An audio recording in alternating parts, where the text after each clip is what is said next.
Welcome to the Nerd Party.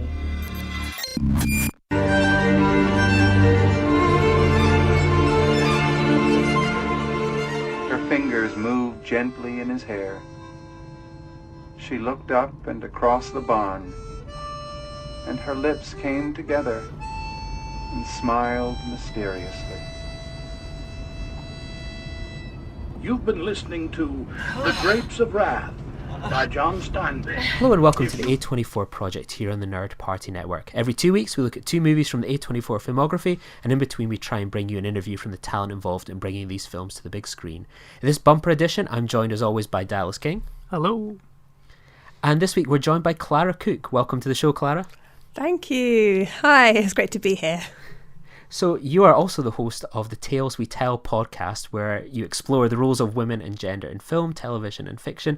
And you're also a regular voice on the wonderful Primitive Culture podcast, which is a deep examination of the connections between Star Trek and our own history and culture. So you seem like the perfect candidate for this episode, Clara. Yeah. I mean, I was really excited to be asked to come on this podcast because I really love A24 films and especially these two. So thank you. Yeah, well, that segues us perfectly into sort of our first bit. We pose this question to everyone that comes onto the show. What's your opinion on A24 and what's their standout films for you? So I have nothing but high opinions of A24. One of the things that I thought was really interesting when I was reading about them in preparation for this podcast was how open they are to lots of different types of film, but also how open they are to directors and producers having sort of control over their own creativity. And that was something that I thought was really interesting, that they aren't so concerned about how well a film is going to do financially, but how well it's going to do in terms of, how creative it's going to be, how artistically sort of ambitious it's going to be, how experimental it's going to be. And that was something that I think appealed to me. And it's a bit unusual as well in basically companies that distribute films and studios. The films that are from A24 one of the ones I really love is The Witch. And I'm not a horror film fan, so I'm quite shocked to discover this is one of the ones I really loved. But I really loved that film. And then also The Florida Project as well, which I only saw last year and I really, really loved. Yeah, one of our most recent interviews was Chris Bergeok, one of the co-writers and producers of the Florida Project. So yeah, definitely one to check out. So, and I'll keep it a little surprise, Clara. You might enjoy something that's coming up in our little news segment. So that you've got nowhere to go, but stay tuned for something coming up quite shortly. So this week we'll be casting our eyes over The Killing of the Sacred Deer and Lady Bird. So in this episode we're going to do something maybe a little bit different kind of to our usual episodes. So we'll have contributions from various kind of people throughout this episode. So we're going to have a contribution from Natalia, better known on Twitter as Film Leah, and Natalia Films on our YouTube channel, which is incredibly popular. Me and Dallas are huge fans, and we're also going to be joined by GQ correspondent Iana Murray in the Lady Bird segment as well. So these 2 movies were so popular, people were desperate to come on and talk about them, and we decided to sort of kind of try something a bit kind of innovative for this episode. So we'll see how it goes. So in what is already bound to be sort of a cursed segment, it's all quiet on the A24 news front this week, so no doubt news will break as soon as we finish recording this episode. But we do have a new group of interviews to announce, so kind of the death of Dick Long has flown under the radar this year among the A24 releases, but it's one of the most memorable and shocking that you'll see.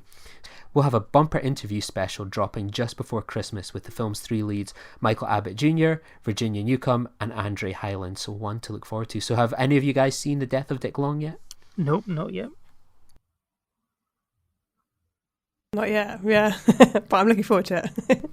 Absolutely, yeah. It's one of those ones, the less you know going into this film, the better. So, yeah, it's not got a UK release date yet, but is kind of already out on sort of on demand in America as well. So, and as kind of Clara mentioned, The Witch is one of her favourite movies, and we teased it last week, but we have a red carpet interview from the UK premiere of The Lighthouse, where me and Dallas got a chance to speak with its co-writer and director, Robert Eggers, about his follow-up to The Witch. So Robert kicks off this interview by discussing the casting of Robert Pattinson and Willem Dafoe and the influences behind the film. Enjoy the interview. It wasn't easy, but we knew that when we signed up for this. So it was was challenging, and the scenes were really demanding, and the weather was terrible, so there wasn't a lot of like chumming around, but we liked and respected and cared for each other and supported each other and saw each other through. And Willem Dafoe and Robert Pattinson, incredible, and they just bring so much to the to every day. And I mean, if I said to the guys, you have to cut your hands off for the scene, Willem would have complained a little, but they both would have done it. Because it's my second movie and they're Robert Pattinson and Willem Dafoe. They're not auditioning for me, but I didn't, like who else is supposed to play those roles? So there was no question. And luckily they wanted to work with me before, so it was fast. Inspired by the past, I do a ton of research, and by trying to like stay locked in my study away with my head in the past, I think that sometimes people find what I'm doing to be unique because like my influences are dead, long dead. I'm from the northeast Scotland. I can say I can really sort of relate to Robert Pattinson's character and how he dealt with the circus. I have to ask, how was it working with the seagull, and how did you draw such an amazing performance out of it? Believe it or not, it was played by three classically trained British seagulls. There's three seagulls in the UK named Lady, Tramp, and Johnny, and they collectively played our seagull. I had every seagull in the movie, actually, aside from the flying ones, which were in Cape Forshue, where we shot. They knew that our crew was a film source, so food source, so they stuck around. But anyway, the seagulls were incredibly intelligent, incredibly well trained, incredibly easy to work with. They knew their stuff. They came in, they knocked it out. Great British actors. I have to say that it'll play very well in Aberdeen. There'll be a huge cheer when the seagull gets his comeuppance. I can tell you that. Good. Robert, this is obviously your second film with A24. What's the collaboration like between you two to create such unique films? They just leave me alone. Easy as that? Easy as that. The collaboration comes in to the marketing. After obviously the success of The Witch, what ideas did you have in your head, and how long did it take to settle on The Lighthouse, or was this always the second film? It wasn't a matter of settling. It took 5 years since The Witch premiered at Sundance, and I was working around the clock every day on various scripts and developing things, and this is just what got greenlit, my friend. It's amazing to see that you've got the whole cast of The Witch here as well tonight. That must be really special as well. Has that bond kind of continued over the past 5 years? I know it's Black Phillip's missing, but everyone else is here. Yeah, I love him. Not Black Phillip. Of course. He's a nightmare. So there we go. So thanks to Robert Eggers for joining us. So you obviously mentioned The Witch is one of your favourite films, Clara. Are you looking forward to The Lighthouse? I am. And I have a good friend of mine who actually went to see a showing of the film during the London Film Festival.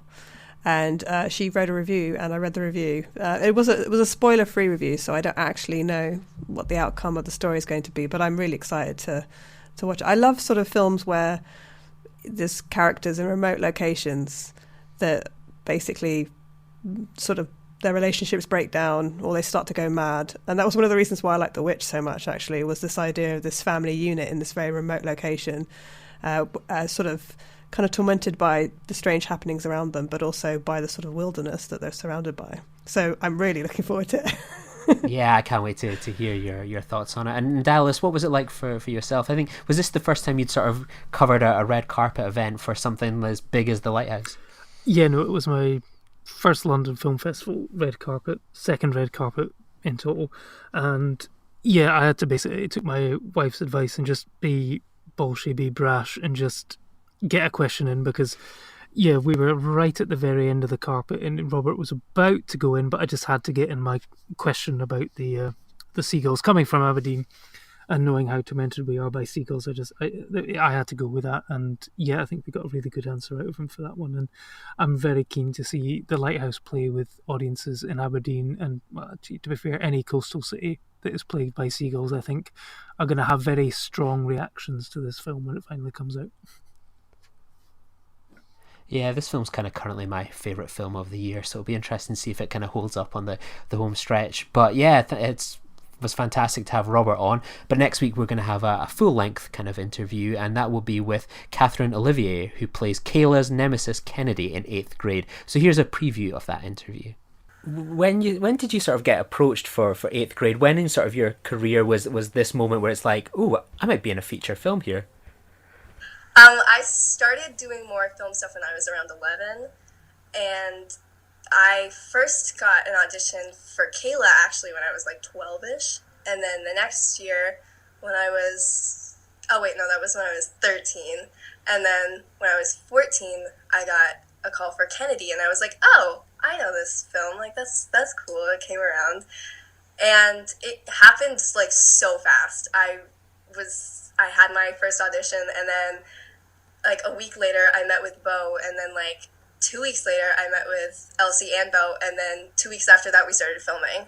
So I was just like so insanely happy, but it was just so fast, which was amazing. But that's crazy. I never knew you'd sort of gone for the role of Kayla. That seems like there's quite a gap between sort of the opportunity for Kayla and then obviously Kennedy coming along. What was the audition process like when you first got the Kayla role, for example? How did that sort of unfold? That was just a self-tape. So I didn't really go anywhere. But when I had my audition for Kennedy, it was actually an in-person audition. So I didn't really hear much about the audition for Kayla. And then when it came back around, I was like excited because I was happy that I really liked the script. So I was like, oh, I'm glad this is taking off. So Clara, have you seen 8th grade? I haven't, but I do really want to see it. There you go. See, this is like we're adding to your watch list with this podcast as it goes on. I'll just get my pen out and make a note of all of these. Dallas, obviously you've seen 8th grade. What was your kind of take on Kayla's nemesis Kennedy in this film? I really liked it. I thought it was, it wasn't too sort of cliche and caricature. It seemed one of the strengths of 8th grade, I thought, was it felt very honest and real and believable in its sort of depiction of the characters, similar to Lady Bird actually sort of coming up later on, and I thought it was great, and you could see the sort of truth behind the characters. And even though it was written by Bo Burnham himself, a mid-30s-year-old man, he still managed to capture the voice of teenage girls very well, and I think it's a credit to that. And I'm really looking forward to this interview. With all these films, like with Dick Long and stuff like that, I haven't seen it yet because I'm basically now sort of waiting and biding my time until it comes to we reach it on the A24 project. So I'll be looking forward to rewatching 8th grade in a few months' time. So one to look forward to next week then. But this week we turn our attention to our 2 features for today. So let's start with The Killing of the Sacred Deer. So to really kind of dive into these films, we'll be going into spoiler territory pretty much, I would say, straight away. So if you've not seen these films, check them out and then dive back into this episode. So for Killing of the Sacred Deer, from director Yorgos Lanthimos, Dr. Stephen Murphy, played by Colin Farrell, is a renowned cardiovascular surgeon who presides over a spotless household with his wife and 2 children. Lurking at the margins of his idyllic suburban existence is Martin, who inserts himself into the doctor's life in gradually unsettling ways. Starring Nicole Kidman and Raffi Cassidy and featuring Colin Farrell returning after The Lobster, Barry Keoghan making his second appearance after Trespass Against Us, and Sonny Suljic making his first appearance ahead of the leading role in the mid-90s. So, Clara, when did you first see The Killing of the Sacred Deer, and what was your expectations going in, and what was your reaction coming out? So literally last week was the first time I saw this film, and my expectations going in, I originally thought that it was going to be a much more dialogue-heavy film, and I actually didn't realise that it was going to be a horror film. I mean, I'm not sure it's classed as horror, but it does eventually descend into what I would class as horror, a sort of art house horror. And it starts out as a thriller, starts out with a lot of tension, but then eventually builds into what I would describe as something truly, truly horrific that just does actually stay with you after you've finished watching the film.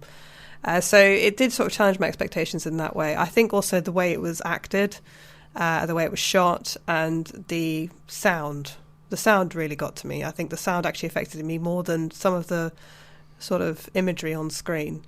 And I didn't expect any of that. I went into it completely thinking it was going to be something different, because I've seen The Favourite, which is another one of this director's films, which is a very different type of film. So I was expecting something a bit more quirky, I think, and a bit more kind of oddball and amusing, and this was completely the opposite for me. It was very sinister, it was very anxiety producing, and I felt like it really reached a crescendo at the end of the film. So I actually thought this is descending into what I would class as horror. So that was quite a surprise. I've got to ask you, had you seen his sort of previous film, The Lobster? I hadn't, no. I mean, I'd seen a trailer for it and I'd read about it in the newspaper. I'd read reviews of it. So I knew that he was capable of doing really sort of quirky, weird films. But I didn't... I thought this was, I don't know, going to be more of a sort of intellectual thriller rather than what it ended up being, which was really, I would say, shocking, actually. Basically a revenge drama, kind of. So Dallas, when did you first see this film? I think it probably would have been sort of first or second week on release in the UK. I'd sort of heard great things sort of coming out, and a huge fan of The Lobster, so I was very excited to see what he had next. And this is, certainly a lot darker than The Lobster and goes into some really sort of horribly twisted places, but it's still very much a Yorgos Lanthimos film. I thought, in particular, the way he writes dialogue and the way he gets people to deliver that dialogue, it's very sort of stilted in its delivery, and it's very odd and sort of almost otherworldly. And, this is not a criticism of the film, but it almost feels like it's being delivered like you're watching a bad play by bad actors. There's just something odd about it. It's just the way that, Colin Farrell, he's delivering the dialogue the same way he did in The Lobster. I think sort of Farrell and Lanthimos together is, one of those matches made in heaven. They just sort of get each other and know what they're going for. And I thought sort of like the addition of Nicole Kidman was great. And this film goes to places I did not expect, and it stayed with me after the film. And then I just rewatched it for the first time since last week, and I still am pondering over certain plot elements, which I'm sure we'll discuss later. But I'm interested actually to ask Clara, what did you make of the dialogue delivery, because it is quite unique in its sort of styling. What did you make of that sort of for a first time watch?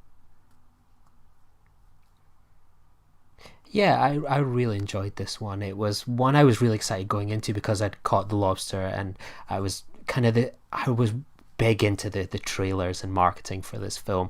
It was just, I think it was like with Raffi Cassidy sort of singing, kind of going over sort of the imagery from the film that we were to get, and I didn't know quite what to expect. As you kind of said, it had this otherworldly sort of look that I knew obviously sort of about the Greek myth to an extent, but I didn't really know sort of how it would all kind of come together, what to expect. And it was one of those ones, it was nice to go into a film that had really good marketing and come out of it completely surprised and not get at all what I expected. I thought it was one of the highlights of that year. And I remembered sort of just watching it and just being really impressed by the performances. And what I liked about The Lobster was sort of how it had this bizarre concept, but they kind of lent into it. With this, it was like, it has that sort of same stilted dialogue, kind of obtuse behaviour, but it feels really creepy in a way this time, as opposed to sort of quite amusing and comical in The Lobster. And I just really liked how, I'll kind of touch on this later on, in other hands this film could be some sort of like conventional thriller about, how do they solve this mystery, what do they do, what are the consequences, and it could be overwrought, overexpanded, whereas in this it felt like an incredibly intimate family portrayal about this situation that they've got themselves into and how they're going to get out of it. And I really was really impressed with that. So before we dive into our thoughts, we'll go into our first segment with Natalia and get her opinions on the film. They're gonna see us from outer space, light it up. Like we're the stars of the human race. when the lights So we're now joined by are out Natalia, described by and Barry Jenkins as funny. Welcome to the show, Natalia. Hi, thank you so much for having me, and thank you for introducing me like that. I can't tell you how many times I've told everybody who is, like, speaking to me, like, do you guys know who Barry Jenkins is? Well, guess what he said about me, you know? I'm still Always waiting for bring that that up. kind of acknowledgement from the man himself. For those that like have not heard your story before, like if there's someone out there that's never heard how Barry Jenkins described you as funny, do you want to tell people that story for the first time? It's kind of embarrassing. I made this stupid, like, TikTok trend of a video where you, like, dance to this weird beat, and then you say, like, if someone has sent you this video, this is what they want you to do. And I said, watch Moonlight by Barry Jenkins, and then danced horribly in the video. And it, for some reason, ended up gaining traction, and people started tagging Barry Jenkins in the post. And he eventually saw it, and I apologized because I was like, oh my God, Mr. Barry Jenkins, I'm so sorry you had to see this. And he replied, he said, no worries, it's totally fine. I think it's funny and adorable. And I want it tattooed on my forehead now. He is the nicest guy, isn't he? Just the sweetest dude, so talented, honestly, just like, chef's kiss. It was great. It's a moment I'll never forget. So for those that kind of might not be familiar with your videos and work, can you tell us a little bit about yourself and sort of these videos that have kind of caught people's attention? Yeah, I mean, I don't even know how it caught people's attention. To me, like, they're all really cringy and really embarrassing, but everybody else seems to really like them and want to hear my thoughts on, like, films and stuff. So basically, I posted this really dumb video making fun of myself, calling myself a film Twitter girl. And for some reason, it caught on. A lot of people thought it was funny. A lot of people retweeted it. And from then, I got this weird audience that I never expected to get. And some people were pushing me. They're like, we want more videos from you. And I had just always wanted to start, like, kind of like a film review kind of blog video-ish thing. So I just figured, like, if people want to see it, you know, I'll give it a shot. And I posted maybe, like, one 20-minute long video about, I think the first one was the Predator franchise, and a lot of people liked it and a lot of people wanted more, so now I just try to do them weekly, just basically any kind of film that is popular right now or anything I'm watching, I'll make a quick video on my thoughts about it. Hopefully they won't get as long as the Predator one. That one was like 20 minutes, but I don't know, just people seem to enjoy it, so I really enjoy making them, so I'm glad that people are kind of responding the same way to it. I remember I think it was the one about Greta Gerwig, who we'll come on to sort of later on. I felt very seen by that. Like Frances Ha, I saw that in the cinema when it first came out. I immediately related to it, and I never in a million years expected that film to become the film it became, and her to be this sort of cult star. I felt incredibly seen by that video. Honestly, it took me a very long time to know to figure out who she was as a director, as an actress. I never heard of her until Lady Bird, and then I watched Lady Bird. I fell in love with it, and people were telling me, like, you should check out this other film she's made called Frances Ha. And they're like, it's even better than Lady Bird. I was skeptical. I was like, nothing's better than Lady Bird. But they recommended it to me. They told me it was on Netflix, so I watched it, I think, earlier this year, and I was like, oh, damn, they were right. It is better than Lady Bird. And I found, like, I love how almost everyone who watches that movie can relate to Frances in some way. There's something completely human and genuine about her that just attracts everybody to her. And that movie means so much to so many people that I think it's an incredible piece of, I want to say cinema, but I also don't want to sound too pretentious, but it's an incredible piece of cinema. So I don't know, something about Frances Ha, it gets to everybody. Touches everybody in some way. You're on a podcast called the A24 Project. By association, you're pretentious now. So yeah, welcome to the party.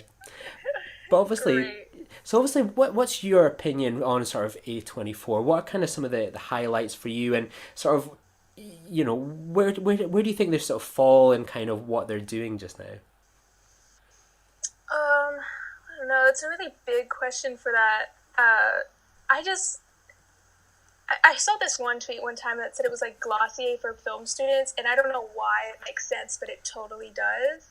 It's just this, it seems really simple on the surface. It's like, it's just someplace it's just like a hub of really great indie movies. And it just somehow it's created this like cult following behind it, and it's well deserved. Producing like some of the greatest films I've ever watched. So just something. How do I even like phrase this? It's such a I don't know.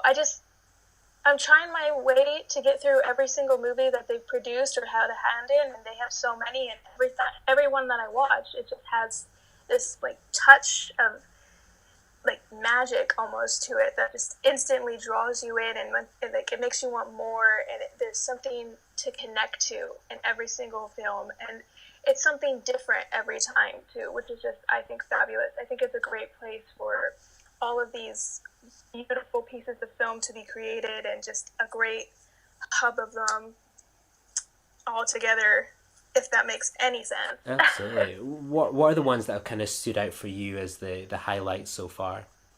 Right. So obviously I have to say Moonlight, and I have to say Lady Bird. Like, those are top two for me. And then I think the very first A24 film I ever watched was probably The Lobster, when it was released in 2015. That came out when I was 16, and I remember wanting to see it so bad in theaters, and nobody else was going to go watch it with me. And I finally managed to drag one of my friends along to come watch it with me, and they predictably hated it, but I loved it, which I think is probably why Killing of the Sacred Deer has like the same sort of impact on me, because it's from Yorgos, obviously, and they have like this kind of same feel. But just something about The Lobster, man, it got to me. I love that movie. It's one of my favorites. I suppose I pose this question to you. I'd love to know where you fall down on it. When we recorded our Lobster episode, we debated, what did he do at the end of that film? Did he cut his eye out, or did he walk away? What's your kind of feeling? I have to say, I think he walked away. That's just the cynic in me. Yeah, just the long, drawn-out part when you just see Rachel Weisz sitting there at the table waiting, and I'm just thinking, he didn't do it. There's no way. I like that it's ambiguous and that you get to choose. I think that's a great ending. I just don't think especially because you see him in the bathroom staring at himself for so long, trying to force himself to do it. And then after that, you see Rachel Weisz sitting by herself. I'm pretty sure he walked away, and she is slowly coming to realize that he did. As you kind of mentioned, sort of the Lobster was this highlight for you. So what was your expectation sort of going into the Killing of the Sacred Deer? Were you sort of hyped for this one? And how was the first time that you saw it? Well, actually, the first time I saw it was 2 days ago. Oh, wow. Yeah, well, because it was on my list for so long, and nothing had actually pushed me to really watch it until you guys reached out to me, and I realized, I was like, hey, this is my chance to finally get an excuse to watch it. But it was nothing like I expected it to be. I really was, I don't know, I had seen bits and pieces of people's reviews, but I was trying to avoid them as best I could because I hate spoilers. But from what I had gathered, I was really expecting this to be like nothing similar to what it is, which was the family, Colin Farrell's family, living in this like secluded house in the woods, kind of close but not too close to like a road. And that one night a car breaks down, and it's this like 15-year-old kid, and they try to take him in because it's like the middle of the night. He's 15, his car's broken down, and that while he stays, it kind of gets eerier and eerier, and he starts hunting them. That's what I thought it was going to be, and it turned out to be literally nothing like that. It completely caught me off guard, but in a really good way. It was way better than what I had imagined, and I'm so glad that my weird conception of this film was not at all the end result.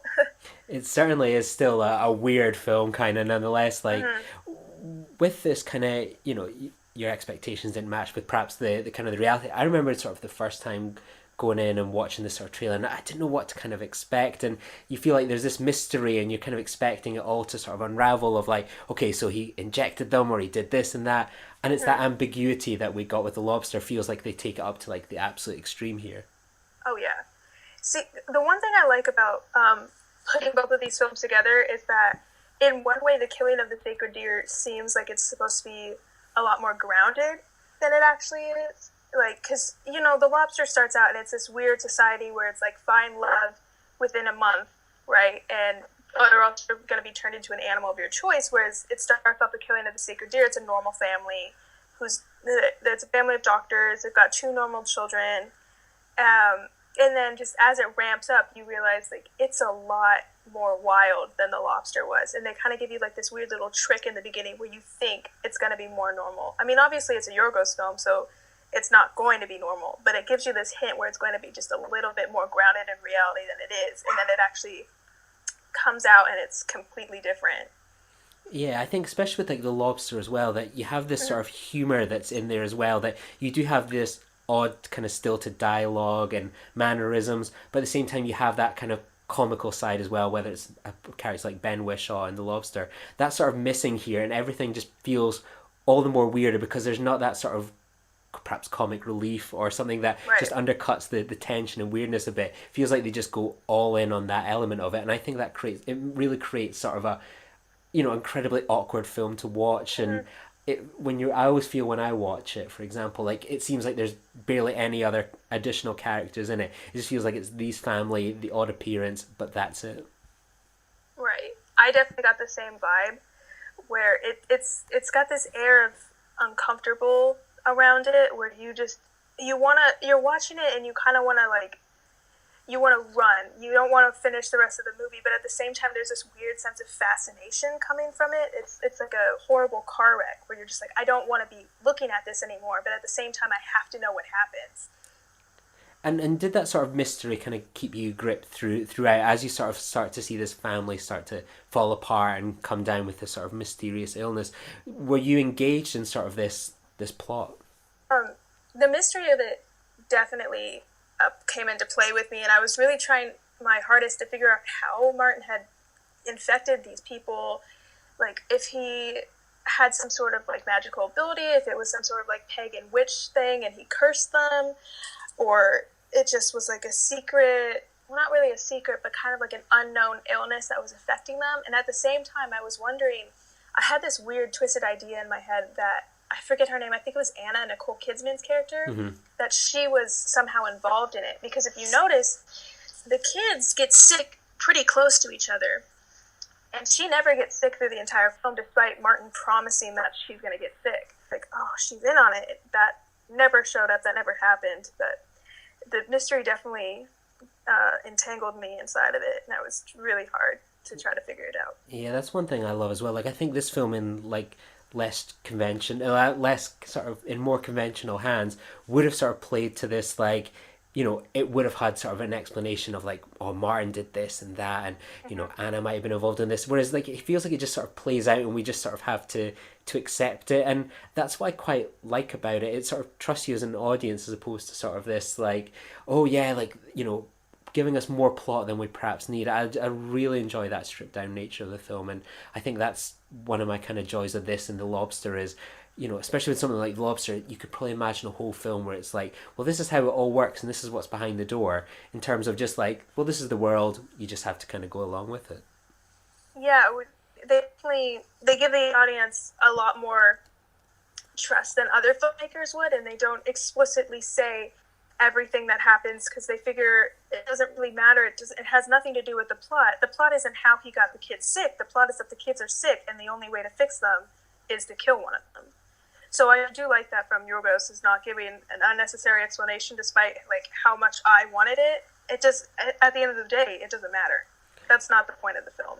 What do you make of Yorgos' style as a writer and director?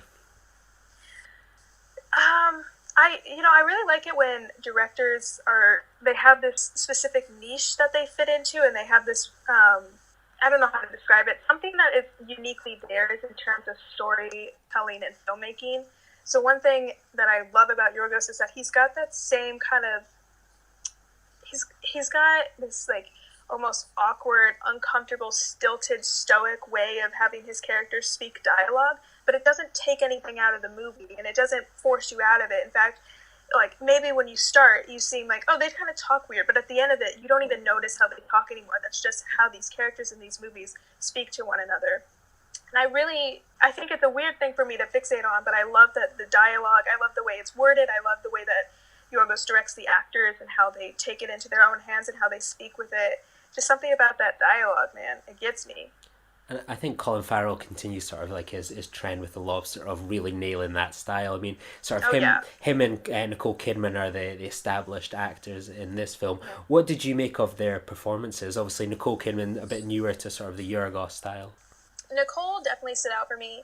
She overshadowed Farrell, which I wasn't expecting going into this because I had seen The Lobster prior, and I knew that Colin Farrell had this specific way of working with Yorgos, and he just had this like flair with both of his characters in it, which was definitely prominent in The Killing of the Sacred Deer. But something about Nicole Kidman's performance really took my breath away, and the way that she was able to convey all of these emotions but speak in such like a stilted way with kind of almost emotionless, but at the same time you can feel every single emotion she's got. You can feel her frustration, you can feel her fear for her children, and then eventually like once she realizes that she's going to die, you can feel her kind of like bargaining away her children, which I thought was a really interesting twist.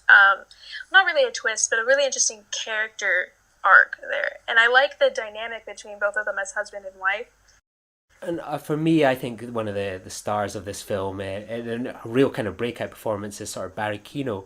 What did you make of his kind of role? Like, he has a really tough one in this film, and obviously we all think of that famous spaghetti scene. What did you make of him in this film and his role?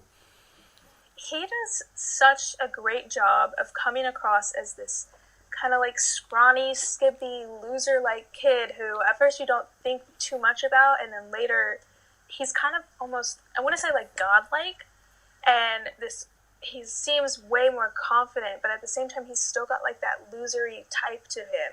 So it's this weird mix that Barry has in between his characters, where he's this like scrawny little nerd kind of a character, but at the same time like he is God. He's controlling these people's life. He's taking vengeance into his own hands, and he knows it. Like, he's completely aware of what he's doing, and it's just this, it's so creepy what he ends up doing with it. It's like this kind of, you know, he reminds me of Kevin from We Need to Talk About Kevin, and Ezra Miller's performance in there. This quiet, stoic, awkward kid like has such like power radiating off of him, and it just doesn't make sense how those two can mesh, but he does such a good job of portraying it into this creepy, offbeat kind of way. I think the joy of this movie as well is we're also kind of get Rafi Cassidy, who'd go on to sort of be in Vox Lux, and Sonny Suljic, I think his last name is, who'd go on to it's Sonny. I don't know how to pronounce his last name. Yeah, we're on the same boat here. We'll go with good old Sonny, and obviously he would go on to sort of be on in mid-90s. I know obviously Rafi had been in sort of Tomorrowland, but these sort of seems to be their break into sort of the indie film scene. What did you make of their performances as the kids? It seems to be quite... It's, as you can imagine, I can always imagine it must be difficult for some of the actors to sort of go to this perhaps stripped down way, but I think the kids, in particular kind of Rafi Cassidy, seem to really get on board with that kind of acting style. I think she's fantastic in this film. No, I totally agree. Both of the kids do a great job. There's one scene with Sonny that like broke my heart when I watched it. It's when he cuts his hair and he crawls to Colin Farrell in the kitchen, and he's begging for his life in this kind of pathetic, like measly little way, but it's not really pathetic because he's 10. He's like a little kid in this, and ultimately, especially with the end of the film, it's just so heartbreaking to watch. And I think he does a really good job of that. And Cassidy has a great range for. She's just, I don't know how to explain it, but she's got kind of like the same type of vibe that she does in Vox Lux, where she's got this seemingly emotionless innocence of a kid, but at the same time there's just something lurking underneath the surface. And in Killing of the Sacred Deer, it's a lot more sinister than it is in Vox Lux, with her underlying lust for Barry's character that even like it never really goes away. And then the scene where she's speaking with her brother, and they're both discussing how one of them is going to die at the end of this, and she's so unnecessarily cruel about it with him, and she's boasting that it's going to be him and it's not going to be her, and she's going to take his MP3 player afterwards because he's dead and there's nothing he can do about it. I just think she does a brilliant job portraying this weird, off-kilter kind of character who's like wants to be perfect, but at the same time is just wants to kind of delve into like her. I don't even know how to describe it. It's just I want to say lust, but I already said lust.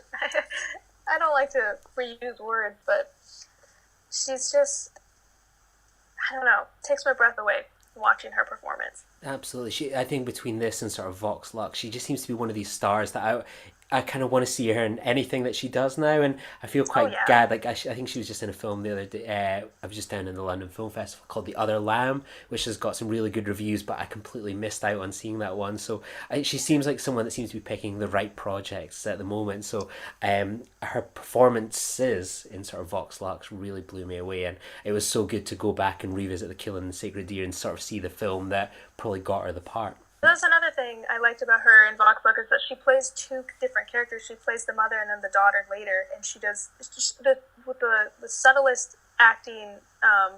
It's so obvious to tell that they're different characters, and at first, when you first see her as the daughter, it doesn't even register that she's the same actress because she's acting in such a completely different way. Obviously, that we kind of touched on it. One of the kids has to die. What was your thought on this climax to the film?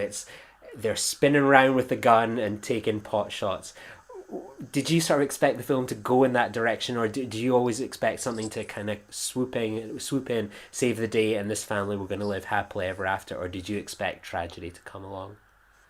I knew that not all of them were coming out of this film alive. I didn't know how it was going to happen. I didn't know who it was going to be, but I just knew that one of them was going to be gone by the end of the film. And ultimately, I was really heartbroken to find out that it was the son, Bob, who just... Because first of all, he comes up and he's immediately wary of Martin. The first time he meets him, and he's describing him and he's comparing him to his father, and he's kind of trying to emasculate Martin because he knows that Martin's bad news, whereas everybody else doesn't seem to realize it until it's too late. And in the case of Cassidy's character, she doesn't even realize it. So I was really upset with that. But what I did think was going to happen was Colin Farrell was going to ultimately pick somebody from his family. I didn't think that he was going to go in that spinning kind of Russian roulette type deal. And, you know, when he first shot at Cassie's character and he missed, I was expecting him to think, well, that's it, I'm going to kill her because she was the one I got closest to. I wasn't expecting him to keep going until he actually hit somebody. So that was... And I had said this before, but I used to think that the most intense and anxiety scene that I had ever seen in a movie was the truck scene from Room. Mm-hmm. And I gotta say, it is absolutely tied right now. They both got the same visceral reaction from me. You should have seen me watching this. I feel like I was hidden in my hoodie and I was staring at the screen. I was completely silent. I was so scared to see who it was going to be. I remembered, I think my reaction was somewhat similar. I remembered I was desperate to see this one in the cinema, and I think I saw it opening weekend. And it was one of those ones, it's almost the absurdity of it, that I was watching it and it was just as he's just sort of spinning around, you know, when you get that nervous giggle of what? Oh, pardon me, I nearly coughed there. It was just, you feel so awkward and nervous as you're watching it, because it just seems like the most kind of logical way to sort of resolve something like this, but also the most absurd and sort of pathetic way at the same time. And it just feels so tragic how it ultimately ends as well. Yeah, I was really disappointed with which one of them was going to go. Personally, I really wanted it to be, I wanted it to be Cassidy. But I think the reason why it wasn't was kind of because the film wants you to want it to be Cassidy. So they can't have it, be her if they want you to, if they're wanting you to root for which one to die, you don't get the one that you want to die, if that makes any sense at all. Oh, 100%. They don't want to be satisfying with it. This is a terrible tragedy, and they don't want you to find any semblance of kind of satisfaction with it. By killing the one that you want to live, and not killing, and the one who ends up living is the one who kind of, in my eyes, didn't deserve to be the one. It definitely, it strikes this uncomfortable, sad feeling in the eyes of the watcher, in the audience, I mean. And it's just, I don't know, it's brilliant. Great ending. And I think what makes it even kind of the sweeter is obviously Bob, he ends up being the sacrifice essentially, but like again, it sort of doesn't go down the conventional route that Martin gets away with it all scot-free. There's no real consequences for him at all. That you see him, and they all kind of the trade eyes at the end of the film in sort of this diner, and I like that it just seems to just continue to go in a different way than you expect, and I think that's really rewarding for an audience. Like, I would love to sort of see an alternative universe Killing of the Sacred Deer where it's probably played as some sort of like over the top kind of thriller or something along those lines, and I just love how we just don't get what we ever expect with this. Yeah, and it definitely, I like the kind of almost lackluster ending to it too, after, the climax where ultimately Bob is the one to get sacrificed, and you kind of expect something more to happen after that, but nothing else comes of it. Family gets better, they all go to dinner where they normally dine, they run into Martin, and maybe you're expecting some sort of confrontation, or you're expecting something to happen, but instead it's just silence with the deafening music playing in the background as slowly the family gets up one by one and they all leave, and as they leave they all have their final parting glances with Martin, and then the film just ends. So obviously, like, it's taken a little while to get round to seeing this film. Was it worth the wait and to finally see it, and did it sort of live up to the hype and reviews that you'd probably read for it? Oh yeah, definitely. This was I went in knowing it wasn't going to be bad because it's Yorgos, and I love Yorgos. I love The Favorite. I love The Lobster. I still haven't seen Dogtooth, which after seeing Killing of the Sacred Deer after so long, definitely have to watch that. It kind of made me mad after I finished watching it, because I was like, why didn't I watch this sooner? Why did I have to wait until I was going to be a guest on this show before I ended up like actually, setting the time aside to watch it? And I like kind of beat myself up about it, because it's just such a great film. And that always happens whenever I watch a film after it's been out for a while, like with Frances Ha, where I just realized I was like, I really should have watched this a lot sooner. And I've watched it not too late, but not soon enough. I suppose that's always the challenge. Is like, I think I get the same thing sometimes, where it's like, oh, how did I sit on this film or sleep on it? But ultimately, sometimes like a film like Killing of the Sacred Deer, how often does it get into the mainstream cinemas and gets the sort of promotional push that perhaps Lady Bird gets in sort of the coming films? Films like this just seem to sort of kind of come in under the radar, and if you don't catch it opening weekend or first week at the cinema, you're going to have to wait for months or something like that for it to pop up on Prime or Netflix like that. It feels like it's just, and it results in sort of having to just become word of mouth films, or finally getting around to catching it, and you always sort of hope, I wonder if hopefully I'll get to catch it in the cinema again, but rarely do they ever sort of seem to come back again. Yeah, I do run into that problem a lot, because like I said with The Lobster, when I wanted to go see it, nobody wanted to come see it with me. That's something that I struggle with a lot, is I don't like to go to the cinema alone. I don't think I've ever really done that, even though there have been many times when I could, like when I wanted to watch it in theaters and nobody wanted to go see that movie with me because it was a horror, and I ended up not being able to see it in theaters until much later. And it's such a shame whenever I miss a film because I didn't see it in theaters. It always makes me sad when I watch a film on my laptop that I could have easily seen in theaters, and then I realized, I was like, dang. Like when I watched Annihilation, which ended up being like one of my favorite films from 2018, I watched it on my computer instead of in the cinema, and it was one of those things where I was like, damn, like what would this have been like if I had actually been in a movie theater with surround sound, with a big screen, when all that was happening.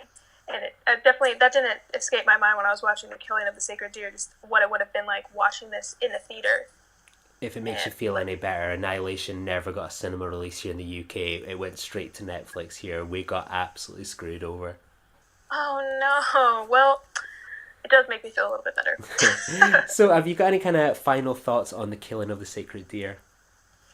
Yeah, I have one small nitpick with it, and it's probably just my own nitpick. Because other than this, it's a great film, but the reason why it didn't get a complete 5-star review from me is just, maybe it's just me, but I know that this is based on the Greek myth of Agamemnon and Artemis and the literal killing of a sacred deer, and what happens, and how Artemis says he has to kill his daughter, otherwise they're never going to get to the Trojans because of the wind and all that. So obviously in this, Colin Farrell is supposed to be Agamemnon, and Martin is supposed to be Artemis, and it just kind of upsets me just a little bit that Martin is Artemis, and Artemis is obviously this really ferocious goddess of the hunt, and it makes me sad that Martin was a boy and that they cast a man to play this character who's so clearly supposed to represent Artemis. Just makes me sad just a little bit. Like, I wish that it could have been portrayed by a young woman, and it could have been some young actress's breakout role. Not that Barry didn't do a great job in what he was given, just when I, put two and two together and I realized, oh, Martin's supposed to be Artemis, that's so weird, it just kind of made me wonder what it would have been like had Yorgos cast a young woman for this role, and to see how creepy or uncomfortable it could have gotten at that point, especially with, like, the added layer of when Martin is trying to get Colin Farrell with his mother and everything. I feel like it could have been a lot creepier had they cast a woman, and it would have been a really great opportunity for a young woman to play this part, but it's a small nitpick. No, other than it's that, a completely valid one and stuff. As I say, like, when you think of it, like, that's the original source material that's heavily based on, and I wonder what kind of made them go kind of down that route, and whether it was ever considered that it might be sort of a female kind of role. I think ultimately, this is just a theory. I can't put words into other people's mouths. I don't have any way of confirming this, but I think ultimately what it could have boiled down to, and why they cast Barry instead of a young woman, is possibly the love triangle between Cassidy's character and Martin, where is, like, I called it a love triangle, that's not what I meant to say, but like the kind of romance aspect between them, even though it's very one-sided only by Cassidy, it kind of makes sense if you think about it, why they'd want a male in that position instead of a woman, just so they can get that subplot in there and make it a little bit more eerie, especially when you realize kind of how devoted she is to him. But I don't know. Shining up to the sky, 'cause we got that fire, fire, fire. Yeah, we got that fire, fire, fire. So there we go. So kind of, Clara, I want to kind of go to you first. So in primitive culture, as we kind of mentioned earlier, you sort of look at the connections between Star Trek episodes and our own culture.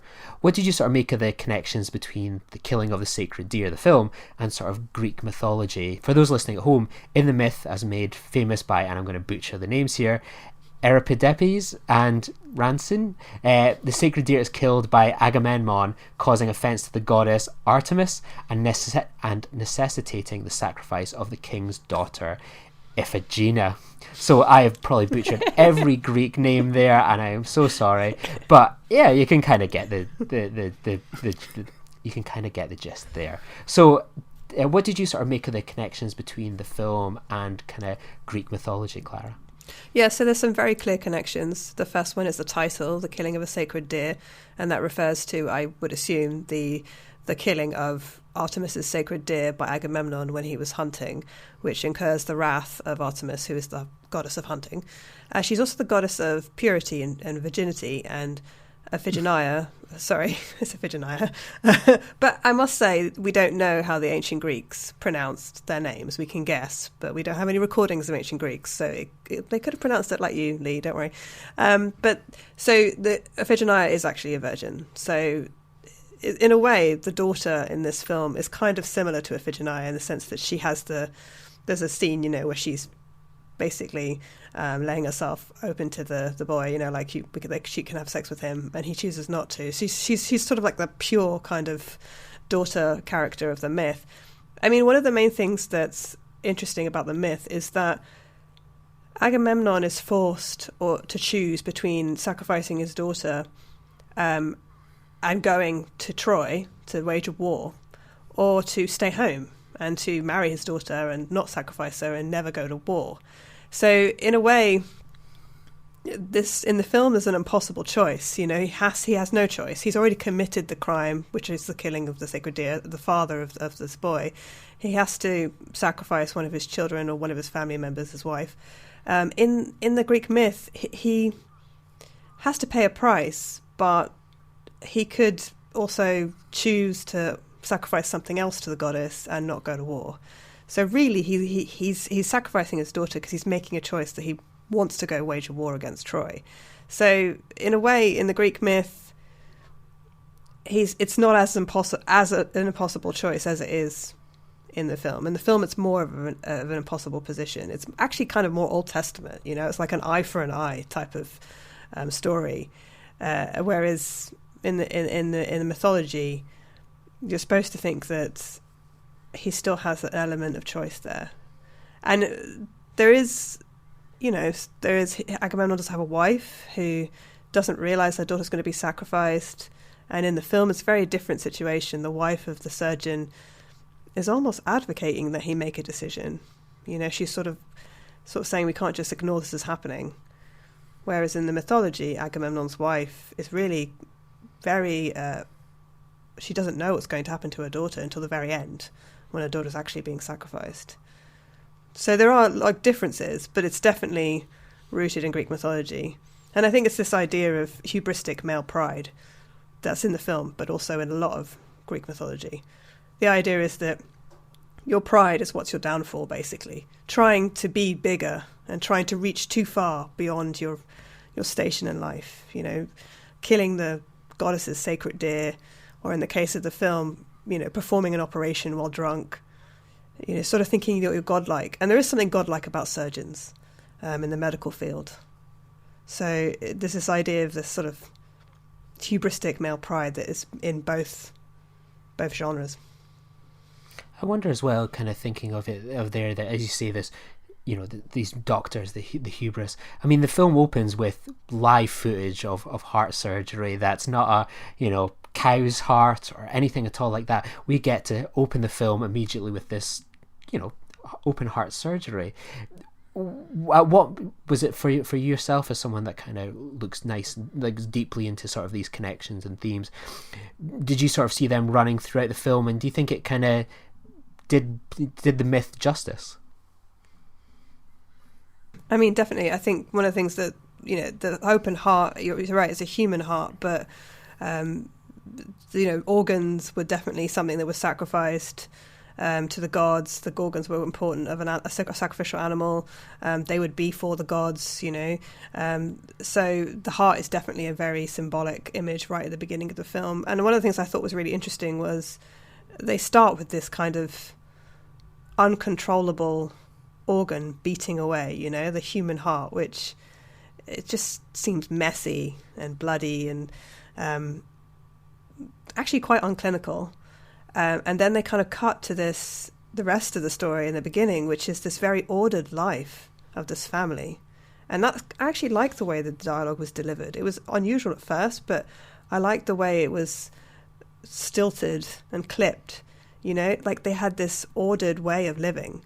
And you knew that this boy, he didn't know who he was at the time, but you knew this boy was going to come in and basically mess that all up.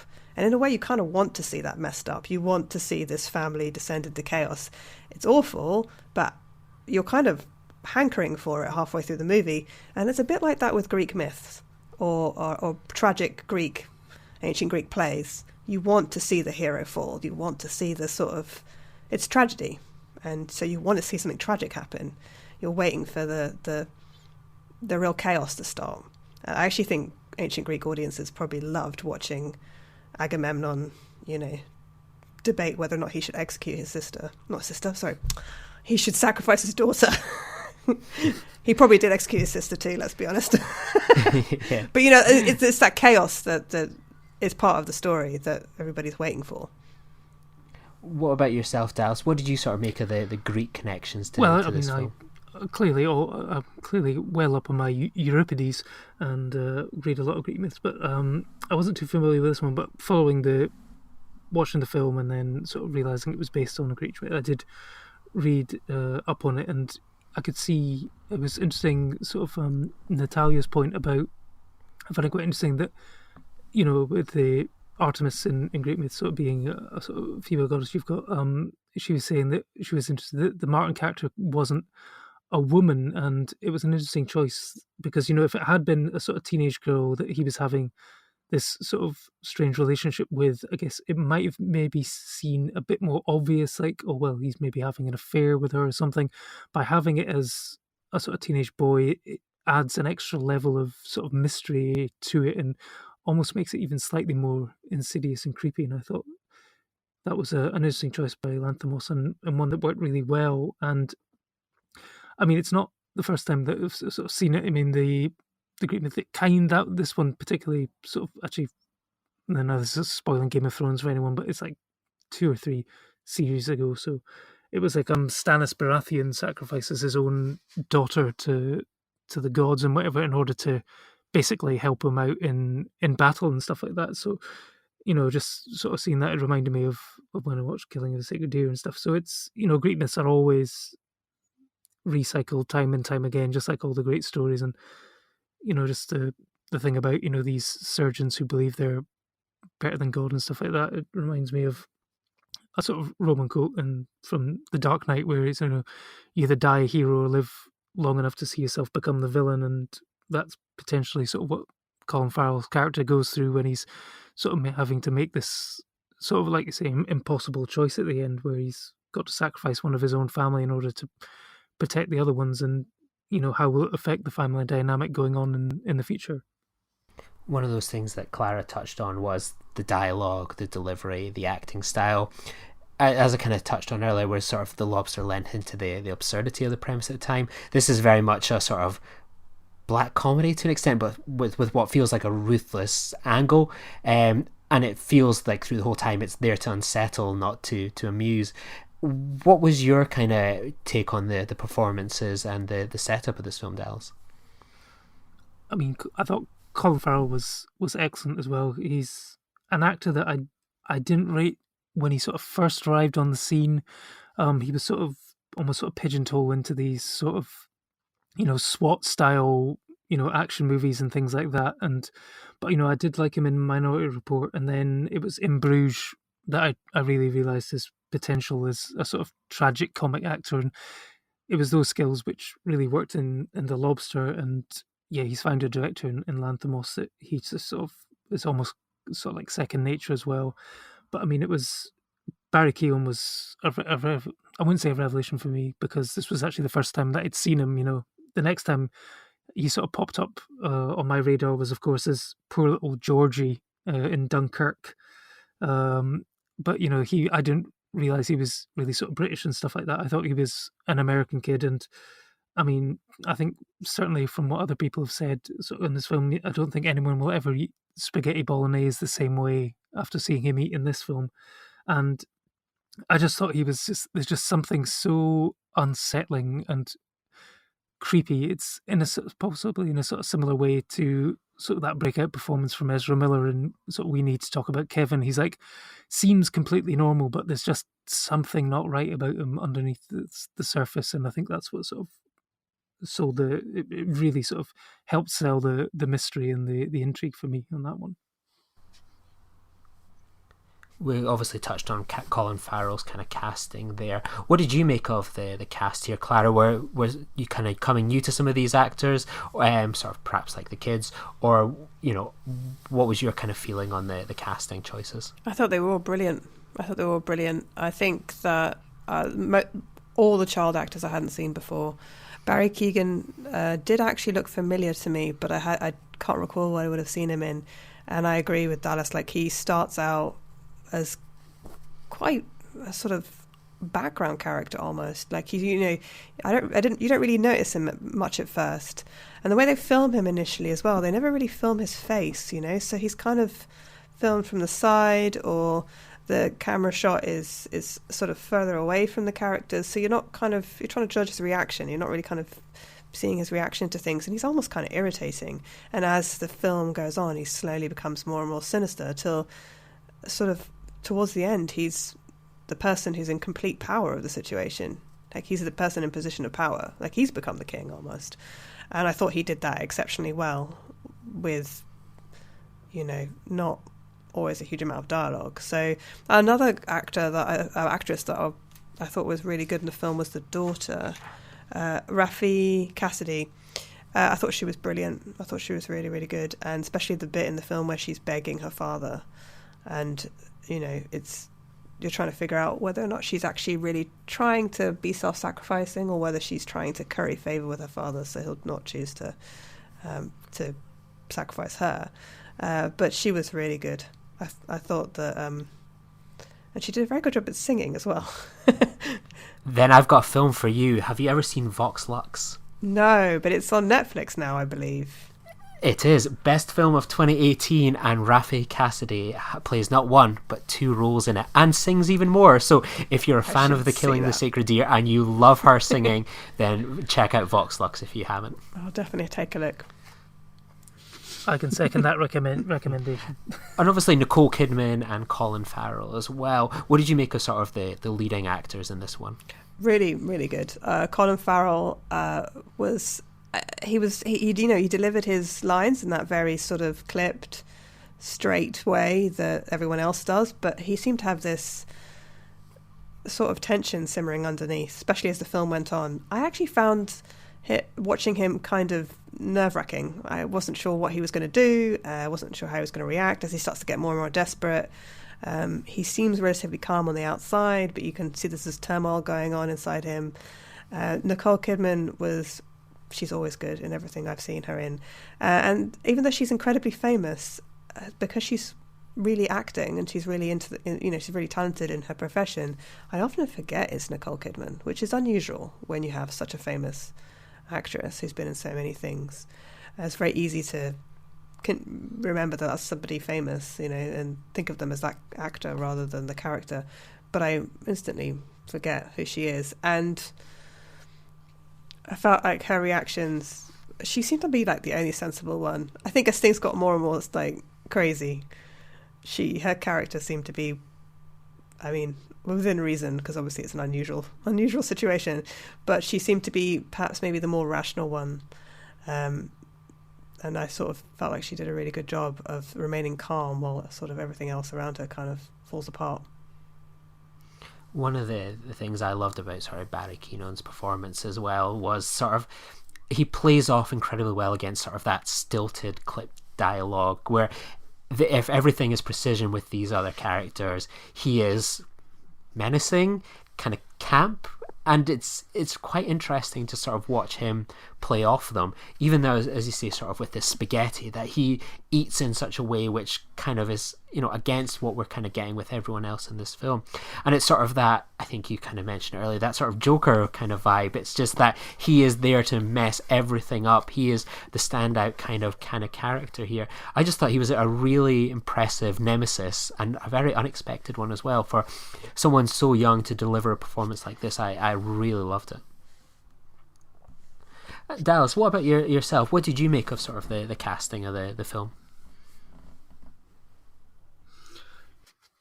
Yeah, no, it was exceptional across the board. I think, it's even like in the small thing. It's like, I watched a film called The Lodge recently, and it features Alicia Silverstone in one scene, and this is a similar film where it's like, oh, it's Alicia Silverstone, and it's like she turns up in sort of one scene, and it's it's a scene that lends itself to that.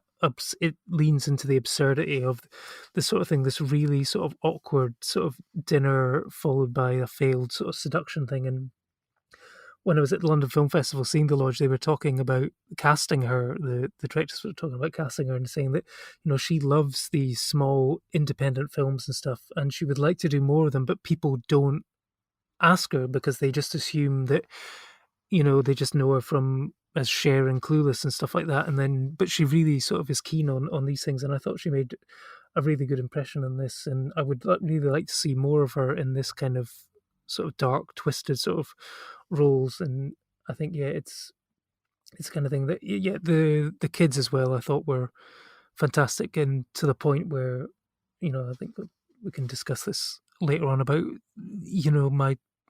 I was always in two minds about whether or not the kids were in on it, whether or not they, Martin had managed to sort of get inside their heads and sort of say, we'll play this prank on, your parents and stuff like that. And, because, even Colin Farrell initially believes it's all a load of nonsense, to the point where, there's again, absurd humour sort of thing of just tipping his son out of the chair and making him try and crawl along the floor because he doesn't believe that he's actually really sick and stuff like that. And yeah, no, they're all really strong. And I'd forgotten it was the kid who was in mid-90s until I started watching it again. But yeah, no, they're all fantastic. One thing you kind of touched on there that I really love about this film is that it throws sort of social decorum out the window in terms of how people behave and act. And as you were saying, he throws his son basically on the floor, expecting him to kind of walk. And, you know, even things like when, you know, Anna's giving her husband, Stephen's like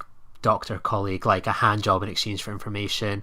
You know, Stephen sort of confessing to Bob that he once gave his father an orgasm. I just found like there's so many little things in this that just like you hear and you go, wait, what's going on? And it's just all done with this straight face. It's not some big dramatic moment where this hand job's being given or this confession. It's just all part of this bizarre tapestry and this feeling of unnerved that we get through the film. I'm curious, so what did you make of this relationship is kind of made up of many different ones. We have Steve and Martin, Steve and his family, Kim and Martin. We have all these different kind of relationships going on through the film. What were some of the standout relationships in this film for you, Clara? Well, definitely the relationship between Stephen and his wife, which I felt at some points was almost transactional. And at one point, Stephen sort of says, "I love my wife. I love my children." I thought, do you? So it seems just like almost like they're all, I don't know, playing a part in a family, a fake family. But as the film becomes clear, later on, obviously, it's clear that he's very emotionally attached to his family. But yeah, some of that stuff was just creepy. I mean, you know, the fact that she has to pretend to be unconscious in order for him to have sex with her, that was, you know. And the fact that he's got a very specific type of unconsciousness, it's like under general anesthetic or whatever. So that was kind of creepy. And I think the fact that, you know, they're this like icy cool couple that walk into this, you know, medical conference or medical event. I think it was like some sort of reception, wasn't it really? I don't know if he was receiving an award or for something, for surgery or something. But they walk in and they're sort of beautifully attired and coiffured and everything, and all the time his anaesthetist is obviously lusting after her, which was also really creepy.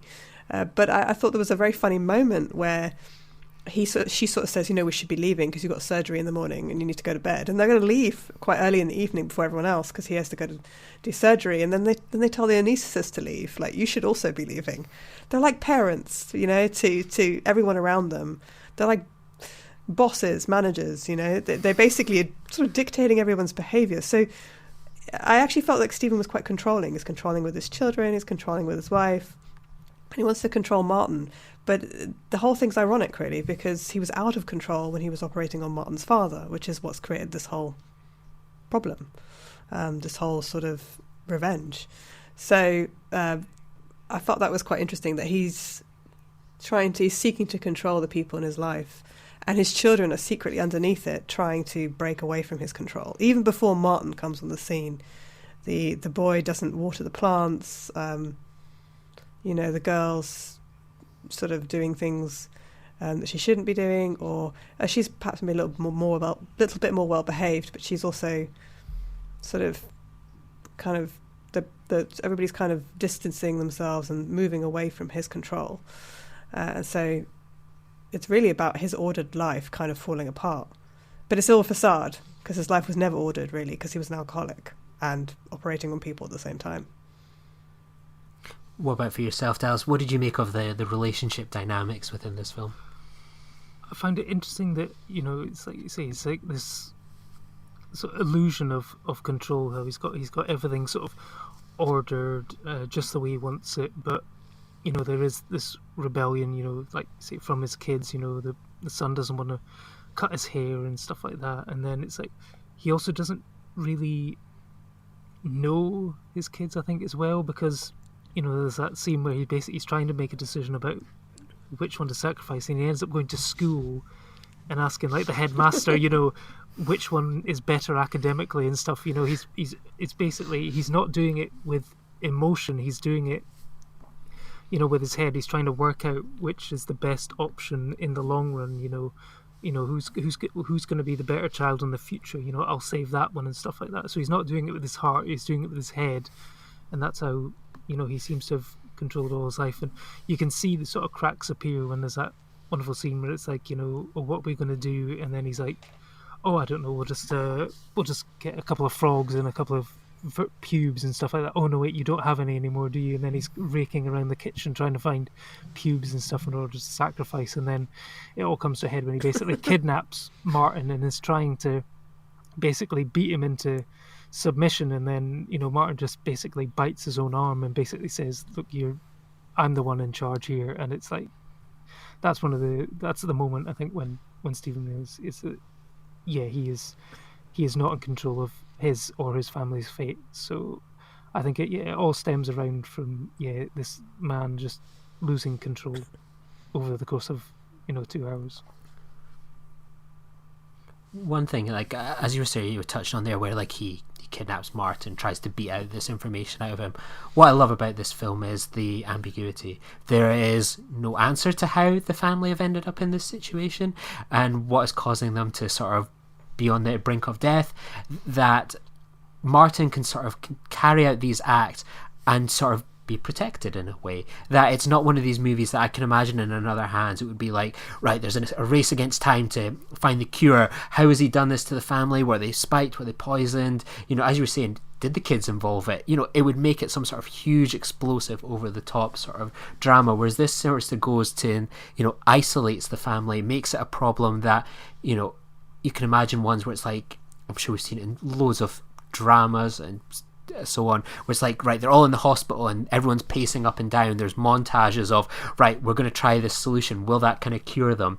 And I love how it just completely strays away from that and really focuses on the story and the characters and the tension. And I think that makes for an incredibly kind of gripping drama. What did you make of sort of the creative decision and how they told this story? Well, I think one of the things that's really interesting is that you just described is that they don't ever explain how Martin is doing this, if Martin is even doing this. And they also don't really explain how both the children know that their father has to choose one of them. Because I don't think he ever tells them. And yet the daughter picks up on it quite quickly. She knows that her father has to choose either herself or her brother. And so I think that is also interesting. It's like all of a sudden, everyone kind of knows. You know, like they've had this sort of sensation that, you know, that they're somehow paying for a crime of their father's. Or of Steve's. But I think that's really old. That's an old story. You know, that's like a story from like the Bible or from Greek mythology. It's this idea that there's a balance in the universe, and if you're going to commit some sort of heinous crime, or you're going to reach too far, too big, you're going to touch the feet of the gods, then eventually you're going to have to pay the price. You know, if you get too big and too proud, then you will eventually have to sacrifice something. And it doesn't always become clear how that's going to happen. And like, sort of like, I don't know, like an old story, like fairy tale almost, you know? So I like the fact that we don't find out how Martin's doing this. I think it's good that it's ambiguous. It's just something sinister that's just... But there's sort of like the balance of the universe is being restored. I mean, obviously, I don't see... I'm not in favour of these children being killed, but I think that you know in the film that Stephen has to be punished. Whether or not he really was responsible for Martin's father's death, he's being flippant about human life, at least a little bit. The surgery's become a prestige thing for him, and it probably isn't about saving people's lives anymore, or helping people. So, because I just think the way a man treats his family like that probably isn't treating other people like that in hospital. He's probably not treating other people in hospitals well either. And I like how Martin at the very end is the powerful one. Like you said, he's just so sure that, you know, that Stephen has to pay, that there's no going back from that. And almost as well as he does sort of describe it as restoring a balance. He at one point sort of say like, if you do this, we'll feel better. We can start again. You know, like, you did this to me, and now I'm doing this to you. And it's like an eye for an eye. You pay for what you did. It's like a payment. and then it starts again, and it's like wiping the slate clean, which is a horrible idea, but I feel like quite an old-fashioned idea.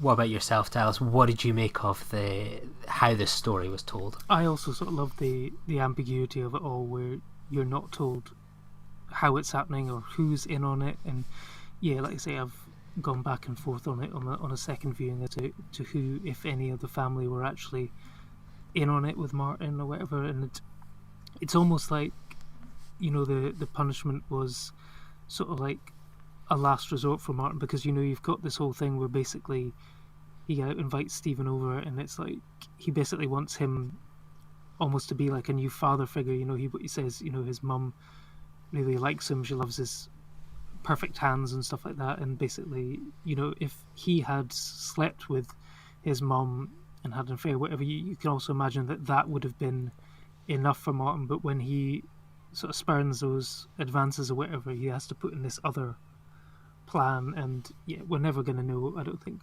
Yorgos is ever going to say how it all sort of came about, but I just love the ambiguity of it, and, you know, and it was like one of those endings where you couldn't believe that this is how he decides in the end, as he blindfolds himself and spins round, and then just amping up the black comedy of that he misses twice and then he has to do it again and again, and you're like, yeah, it was just perfectly realised in the end. And you know, I mean, in that sort of scene, in the final scene in the sort of diner where Martin sort of sees them all, and it's like the daughter is smiling at him, and it's like you're also thinking, how did they explain the dead body of the son with a gunshot wound in him? It's like, you know, it's like it just I wondered that too. I was like, doesn't he get interviewed by the police? Yeah, it's like, you know, it leaves you with more questions, but in that kind of way where you're not disappointed. You actually it leaves you with, you know, the ability to have conversations like this where you can chat to people about, well, what did you think? Did you think they were in on it? How did you think he did it? How did you think was it poison, or was it, like you say, it's like psychosomatic? That's what they thought for a while. There was no real explanation for it. So, and I just love the fact that you can have a proper sort of debate and chat about it. That's, I suppose we've kind of skirted around it. We're kind of come to sort of the end of the film in a way. Clara, what was your take on it? I'm going to paint a little painting here into my thrilling life. I currently own a signed Killing of the Sacred Deer quad poster and the soundtrack on CD and some of his kind of previous work on DVD, because they had an Instagram competition at the time where it was like, describe your reaction to the killing of the sacred deer. And I was like, my answer was, and like once I was like, much like Colin Farrell with a shotgun, it spins me right round, baby, right round. And yeah, I won the poster based on that really terrible, cheesy pun, and which is why I never like to do them. So, Clara, what did you make of this kind of final showdown, this way to who's he going to kill? I loved it. He left it to fate, and I think the whole film is kind of about fate, kind of, you know. It's about like basically karma. And so I felt a little bit like that this ending really fit the film really well. I think the fact that he doesn't hit a target right away just builds the tension. It's just awful. I actually was like, had my hands in front of my face, and I was like peeking through my fingers. I was like, oh my god, just let it be over. Like, let it be over. And I think by that point I actually wanted the daughter to live. Which is awful because the son doesn't deserve to die. But I think they do. I think that the daughter's character is slightly built up a bit more. So maybe that's why. Maybe that's deliberate. I don't know. But I thought it was a really effective ending, actually. Really good. And the last scene in the diner. I mean, the fact that they went back to that same diner. It's like a full circle kind of sort of image, I suppose. Although I suppose the film started with a heart, but, you know, like I think right early in the film he meets Martin at the diner, so the fact that they went back there, and sort of Martin's expression, he goes into the diner and he almost looks kind of, I don't know, confused, like, are they going to communicate with me, are they going to speak to me, you know? And they get up and they leave, but the daughter doesn't seem concerned or sorrowful. She seems kind of triumphant. And so I sort of really felt like at the end, the family were turning on each other in the end. And so the ending I thought was really effective. I think it's worth mentioning the sound, because the sound really struck me, actually. The bits where the children are first losing control of their legs, where other symptoms are showing, where people are feeling overwhelmed, like Stephen's feeling overwhelmed, when he can't sort of figure out what's wrong with his children. There has this background track which sounds like airplane engine noise. This sort of, I don't know what it is. I mean, I guess they must have done it with some sort of instrument, but it sort of sounds like this building engine noise, and it's really unsettling. This sort of, like you'd imagine a sort of massive wave of dread coming at you, something inescapable, that you can't escape in sound form. And I felt like that was just hugely effective, and it made the whole thing seem a lot more kind of threatening and also kind of supernatural almost. It's like the sound of the curse, kind of. Yeah, absolutely. I'm with you. The sound design, there's so much in this that just adds to this complete feeling of unease and nerve, and it's, you're spot on. The sound design is so critical to that, even down to how it's shot as well. There's nothing that kind of, the bleeding eyes as well. It's just there's nothing kind of left on the table here. For me, yeah. So kind of, what's your guys' final thoughts on The Killing of the Sacred Deer, Dallas? Yeah, I just want to echo the thoughts on the sound. I thought I sort of came to rewatch this after Doctor Sleep, and the music actually really reminded me of the sort of discordant sort of noise that was in The Shining, and it seemed to come in whenever Martin was on screen. There was this eerie sort of noise that just sort of slowly built up whenever he was around, that you just knew that there was something off with this kid, and it sort of gradually built up. And I just thought the sound design and the music used in those places was excellent. But it was a film that reminded me of a similar one to Funny Games. I'm not sure if you guys have ever seen this one, where it's like this family under siege by these creepy teens and whatever, and the teens, spoiler alert, they get away with it, and it's one where it messes with what your ideas of what you think should happen and stuff like that, and it really sort of felt akin to sort of like the work of like Michael Haneke and stuff like that, where he sort of is almost sort of playing with what you expect to happen and then sort of turn it on its head. And for that reason, I think it's a fantastic film. And yeah, Lanthimos has proved himself over the last sort of 5-10 years to be one of the sort of best directors working, I think. So Clara, what's your final thoughts on this one?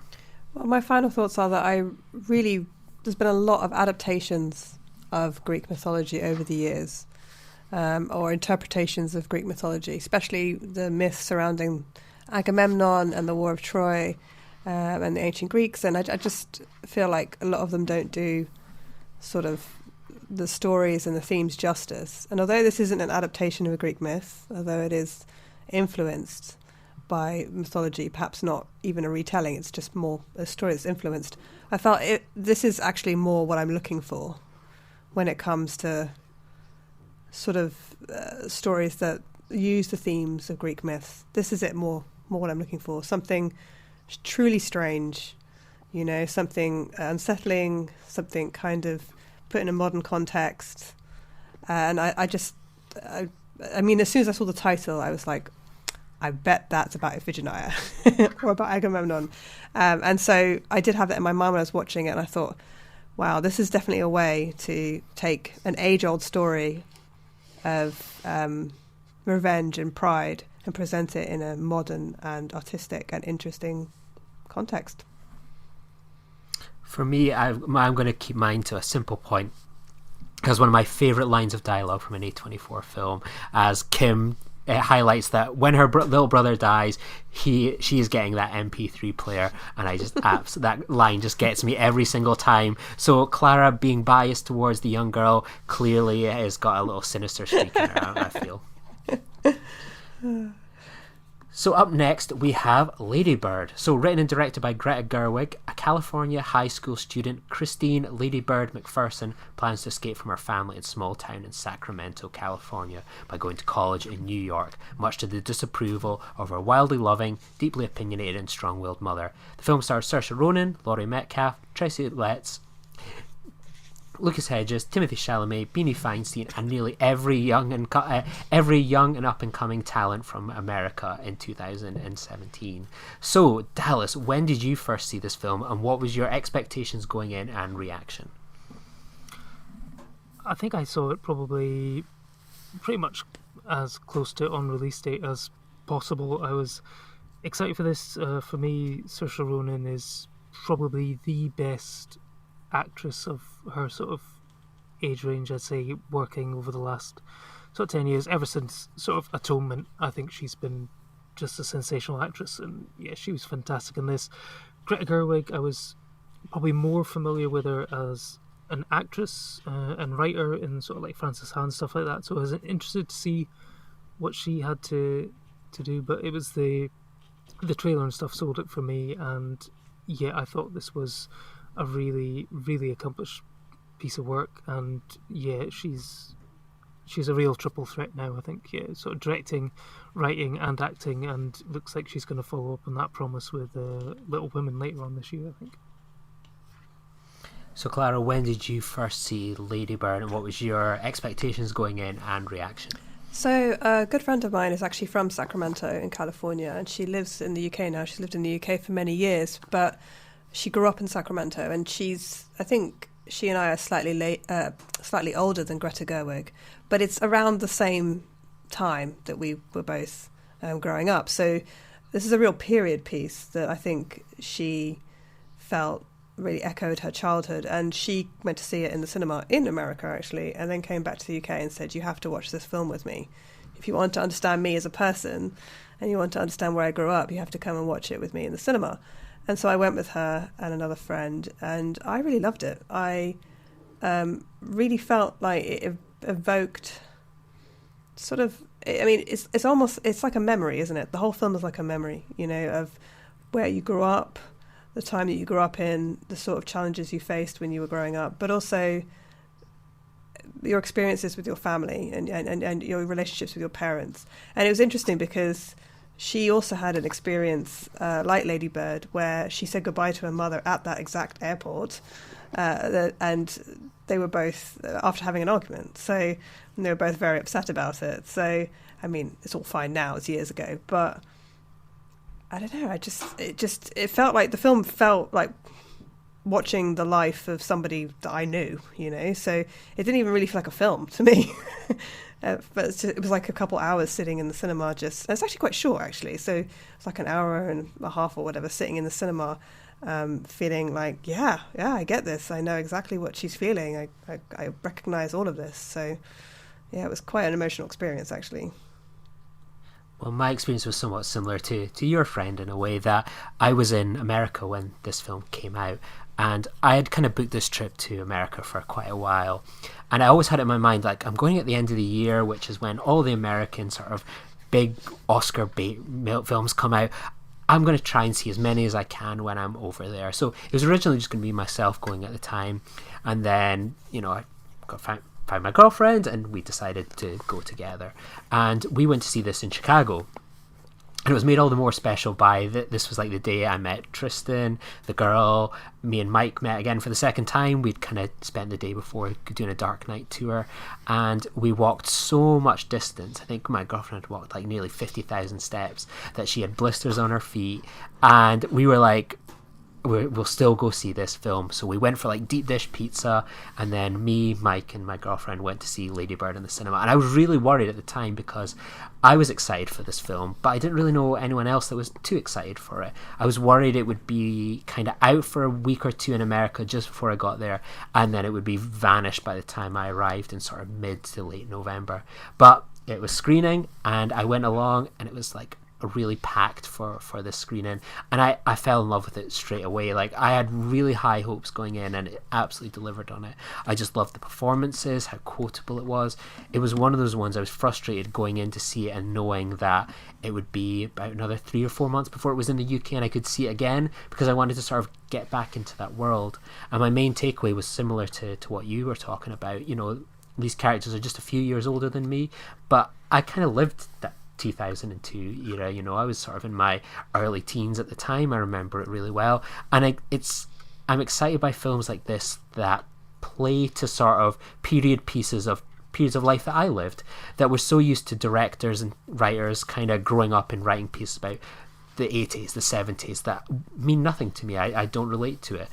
But with something like this, the music, even though it's a story about this young girl, someone that lives all the way at the other side of America, totally different to my upbringing, there were so many little universal points that I could recognize, or people I could see, sort of, I could recognize a Ladybird in some people I knew, or it was so many little things like that. And it was like, is this what we're going to get for this next generation? You know, directors in and around their 30s that will be writing periods about what it was like to be a teenager and young in the early 2000s.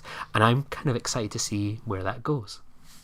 So before we dive into our thoughts, let's hear from our first guest for this section, Iana Murray. Well, welcome to the show, Iana Murray, UK correspondent for GQ and someone who's written for the A24 website, writing up a fantastic piece about Black Phillip merchandise, which is incredibly on brand for this show. So welcome to the show. Hi, thanks for having me.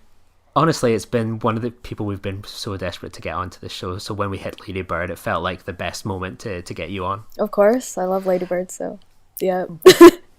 Before we kind of dive into that, I want to ask, get your feelings on Black Phillip. Like, how did you kind of end up writing this fantastic little piece, sort of looking at all the weird and wacky merchandise that exists for Black Phillip out there on the internet? Oh, so it wasn't even my idea. Basically, I wrote for them just as A24 was beginning their blog thing, Notes, and it hadn't even like gone online yet, but they got in touch with me being like, oh, we really like your tweets and we think you'd be a great fit for our new blog. And I was like, oh, this is amazing, okay. And they just sent me a couple of ideas, and one of them was about Black Phillip Etsy merch. So I was like, this sounds ideal, I'll definitely write about it. So they sent me a couple of listings on Etsy of basically Black Phillip merch, like what were some of them? Like, one of them's a mask, I think, and another's this really cute cross stitch.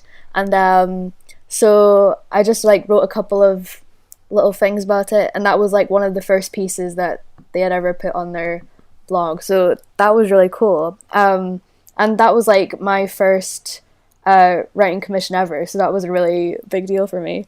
Yeah. What is it about Black Phillip that sort of seems to have resonated? Like, me and my mate discussed it the other day, that he is the only sort of A24 character to have his own Pop Funko as well. Oh, is he really? That's amazing. I don't know. I think like there's just like such a cool mythology around him that the film builds, and then when you get to the very end of the film and Robert Eggers finally gives him his voice, it's like so totally unexpected, but is really cool. And I think, you know, A24 in general has this really, really good knack for, you know, branding and promoting things, and, you know, finding these little niches in their films that kind of make their films more accessible. And I think for The Witch, Black Phillip is definitely that thing, because, you know, it's just a goat, but you know, they just go wild with it, and that just makes the film a lot of fun, even when you're terrified at the same time. What is your kind of opinion, sort of as a fan and journalist of sort of A24, and what's kind of been your take over the past few years on them, and most recently? I think, you know, they're a really interesting studio and distributor, and I don't want to be that person that starts like standing a film studio, but I think their output does speak for itself, and that they do have, you know, good taste in directors and finding new talent, and being able to like develop and nourish that, especially when they find a director who's really amazing, and being able to continue that relationship with like Robert Eggers, for example. Like, you know, they distributed his first film and then they helped him make his second film, The Lighthouse. But I think that, plus the way they're able to brand their films and make it more accessible to people, and kind of, you know, make indie films cool, air quotes there, but I think they make their films, they make people excited for their films. You know, just their ability to get people excited for films, and indie films especially, is really exciting, and I think that's something to be celebrated. Yeah, it's very rare that kind of indie films seem to get sort of the kind of tentpole season. Like, it feels like people are talking about things like The Lighthouse and kind of films to come, like, oh my god, it's like tentpole season, oh my god, it's so excited for this, like tickets have gone on sale, merch and stuff. It seems quite amazing what they've done in that respect. Yeah. I'm trying to think, like, you know, with Lady Bird as well, like, that was huge. That was one of their biggest films ever, you know, gross wise, but yeah, I think just their ability to get people excited is really cool. What are some of the highlights for you so far, and if there's one that perhaps you've kind of seen some that maybe are kind of hidden gems as well, what ones do you sort of recommend, and what are your personal favorites? Wait, I need to get their Wikipedia page up so I can look at this. Off the top of my head, do you know what? The first one I ever saw was The Bling Ring, and that really stayed with me because it was like the middle of the summer, and the cinema didn't have the air conditioning broke, so it was absolutely, I was like sweating watching that movie, but it felt like super immersive at the same time. I actually think I watched that in the same cinema. Was it the Belmont Cinema? Yes, in Aberdeen? It was. Yeah, oh my God, I watched no The Bling way. Ring there as well. I was back in Aberdeen for that week, and I was like, I went to see it, and I think I remembered a few days previously I went to see like a Shaun of the Dead, like an Edgar Wright triple bill, and I literally left after the first film. I was sweating to death. Oh my God. Heat wave. Oh my God, that's so weird. What a small world. But they've made so many good films. 20th Century Woman is just one of my favorite films ever, period. That's one, like, the same with Lady Bird. I can go back and watch it over and over again. It's like basically my comfort movie at this point. And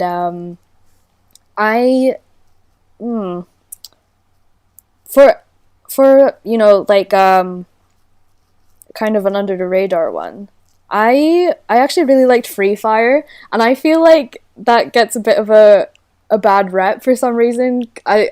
But I really enjoyed Free Fire, and I've seen that like 3 times, and I have that on Blu-ray as well. It's a really fun film. I enjoy it. Yeah, not many people kind of bring that one up as a sort of favourite. I like Ben Wheatley, but that one sort of never quite properly landed for me. I liked when they were chatting, but then I kind of checked out sort of during the shooting scenes. I was like, this is kind of going on a little bit more. They need to mix it up. And when they kind of burn people, I'm like, yeah, I'm back in again. Oh, they're shooting a lot of people up again. That's me kind of out. But I went to a Q&A for that with Ben Wheatley. I was at the same Really? one. Oh my God, Yeah. we keep going to the same things. But that was just like a really great Q&A, and he spoke for so long. And I got a t-shirt from that Q&A as well. Oh, there you go. Yeah, I still have that. I cherish it. It's a great t-shirt as well. I interviewed him the next day afterwards, and he talked about I have an interview with him that we put it in sort of the Free Fire episode, where we actually talked about those tour t-shirts, and he was like, this is like to encourage people to ask questions. So I thought they were really cool, but I was too much of a chicken to ask a question. I was just like, I'm going to come out as one of those guys that was just going to have nothing original to say. I'm just going to shrink in my seat and just let other people do it and enjoy their joys of the t-shirt. I wanted one so bad. Like, I just got over my stage fright and just asked a question, and I do not regret it. But it was great. Perfect. So, like, for kind of Lady Bird, when was the sort of first time you'd seen Lady Bird, and what was your kind of reaction that first time? And sort of probably better to ask, what did you expect going in?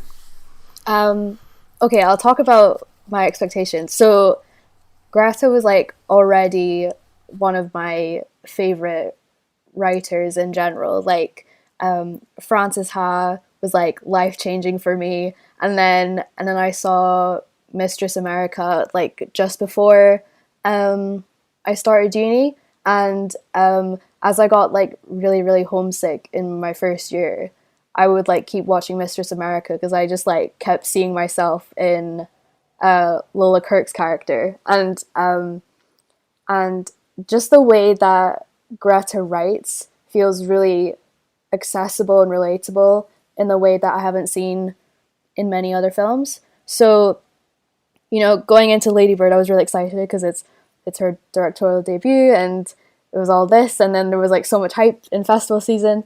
So the first time I saw it, well, I'm gonna have to confess now, like I I pirated it like before the movie had come out in the UK because I was like too excited to see it. So it came out on like, it leaked online on like Boxing Day, and so I just like hid from all my family and watched Lady Bird on Boxing Day, and I was just completely like blown away, and then I was like sobbing by the end, and it was everything that I ever could have wanted. And obviously now that, you know, I've seen it like 30 times or something. So how many times did you have to kind of see it before catching it in the cinema? Oh, I watched it a lot over the Christmas holidays before before it came out, because it came out in like February or something, right? Yeah, because I remember it came out during the Glasgow Film Festival. I remember it coming out right in the middle of that, because I remembered I was lucky enough, I got to see it in America in November, and then I went to sort of see it again in February, sort of before seeing a film at the Glasgow Film Festival. So I'm pretty sure it was like mid-February. Okay, so I probably watched it like 10 times or something before it even came out in cinemas. But then of course I saw it in cinemas a bunch of times to make up for all the money I stole by pirating it. And I took my mum and my sister, and I told them before, I was like, you guys are going to see yourselves in Lady Bird so much, because my little sister and my mum have the exact same relationship as Lady Bird and her mum in the film. So then after we saw the film in the cinemas, my mom was just like to my little sister, like, Kelsey, that's you. And Kelsey was like, Mom, that's you. It was amazing. But they both loved it as well, and it was really great to see it with my mom as well. What was the sort of cinema experience like compared to the screener one? Did it sort of feel a little kind of less exciting going into the cinema, or did it sort of elevate kind of watching it on the cinema, seeing this really lovely cinematography, great performances on the big screen? What was it like for you? It definitely didn't, like, you know, seeing it on a terrible quality screener did not ruin my experience watching it in the cinema at all. But you know, I think the great thing about Lady Bird is it's not flashy. It's not one of those directorial debuts where, you know, a director's like putting all the tricks in a book into their film. It's like very subtle filmmaking, but it's still very profound, I feel like. And what I love about it is like it has this subtle like nostalgic quality to it. The way it's filmed, it's not filmed on digital, but it's not filmed on film, I don't think. I think it's on digital, but it has this like grain to it, and it feels like you're looking at an old photograph, and it just makes you feel very nostalgic for like early 2000s. And I think just like the love and care put into the film comes across in its filmmaking, and you know, it doesn't necessarily feel cinematic in that big flashy way, but it's still elevated by seeing it in the cinema, I think. One of the I remember sort of at the time there was a lot of debate about, did Greta Gerwig deserve a directorial nomination at the Academy Awards? Sort of people were claiming, the film's nothing special, it's not elevated. What was your kind of reaction to some of that criticism? Because I think you explained perfectly why her direction is so excellent. What did you think of sort of that criticism that was aimed at the film? I think, you know, when people talk about who deserves the best director nomination, it's always the person who does the most directing rather than the best directing. So obviously, like, you know, I think, was it like Christopher Nolan who was nominate that year or something. He did like the absolute most with Dunkirk. But and like obviously he deserves it. He's a great director still. But I don't think it's just about, you know, what has the best cinematography and all that deserves a director nomination. It's the culmination of every single element of the film and how the director has handled all of that and you know, made that final product. And I think Lady Bird is so good because it not only looks really good, but also the performances in it are really amazing. And I think that has to do with, you know, an actor directing other actors that is able to draw really great performances from its really big cast as well.